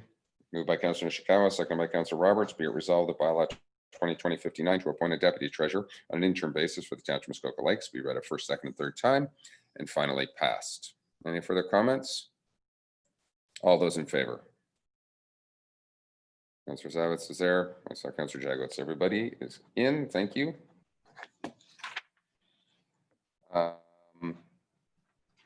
So we're not considering the key ones. No. And we already did the. These are original plan, or am I going to closed session? So I need to read, you've got this extra bylaw for me. I'm not sure what it is. The key ones, and we're not doing that. Okay. Okay. Be it resolved, or sorry, moved by Councillor Mazan, seconded by Councillor Nishikawa. Oh, Councillor. Zavitz has a question. Thank you. Councillor Zavitz. Thank you, through you. Just out of very, very special curiosity, say we had just approved unanimously the key to bylaw proposal, which we've deferred. I just would wonder, and I guess to the CAO, can a township say yes to something like that in obvious deference to the province? I mean, I guess I'm ultra confused about that in terms of, were we to say yes, that is no approval to enact. Am I right? Would we not get a note from the province or someone saying this can't happen? Well, if I may, I think, and I can answer this, that if the key to Ballard was to say, we're only going to put 100 people in an outdoor concert, they would be following. It falls on them to follow the provincial regulations. We just allow the outdoor concert venue. We do not regulate how many people. So that's, I think, the particular around that. Okay. They still have to comply with federal laws. One other thing I might just note, and we were a little bit remiss on our Seagram application. We need to comment on the public comments and the impacts they had on us. And I think if I could potentially summarize that from the very start of this application, as we went forward, we worked, the public definitely voiced some concerns, and amendments were made with the applicant to reduce the scope of the development. And the final application did actually take into account public comments originally. I don't think there was any additional public comments from that point forward. Is that a fair assumption with everybody, or do you want something different stated on the public record as to public comments? Anybody? Councillor Jaglowitz, want to speak?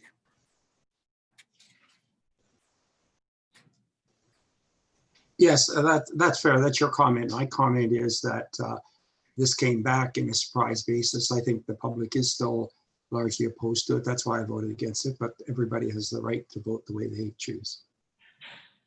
Okay, Mr. Pink, I think, are you okay with sort of that summary that we did receive the public comment at the last meeting? And do you need anything? I see the thumbs up. I like the little thumbs up emoji. Perfect. We're good there. So moved by Councillor Mazan, seconded by Councillor Nishikawa. Be it resolved that council in closed session convene at 3:22 p.m. or is that 4:22? 4:22, excuse me, for the purpose for a proposed or pending acquisition or disposition of land by municipality or local board in one matter, and for litigation or potential litigation, including matters before administrative tribunals affecting the municipality or local board, and advice that is subject to solicitor-client privilege, including communications necessary for that purpose, one matter pursuant to section 239(2) of the Municipal Act 2001. All those in favor? That is carried unanimously. Thank you very much. We are in closed session. We need just a 3-minute break here as we kind of get organized. Maybe call it a 5-minute break. Don't go too far. Thank you.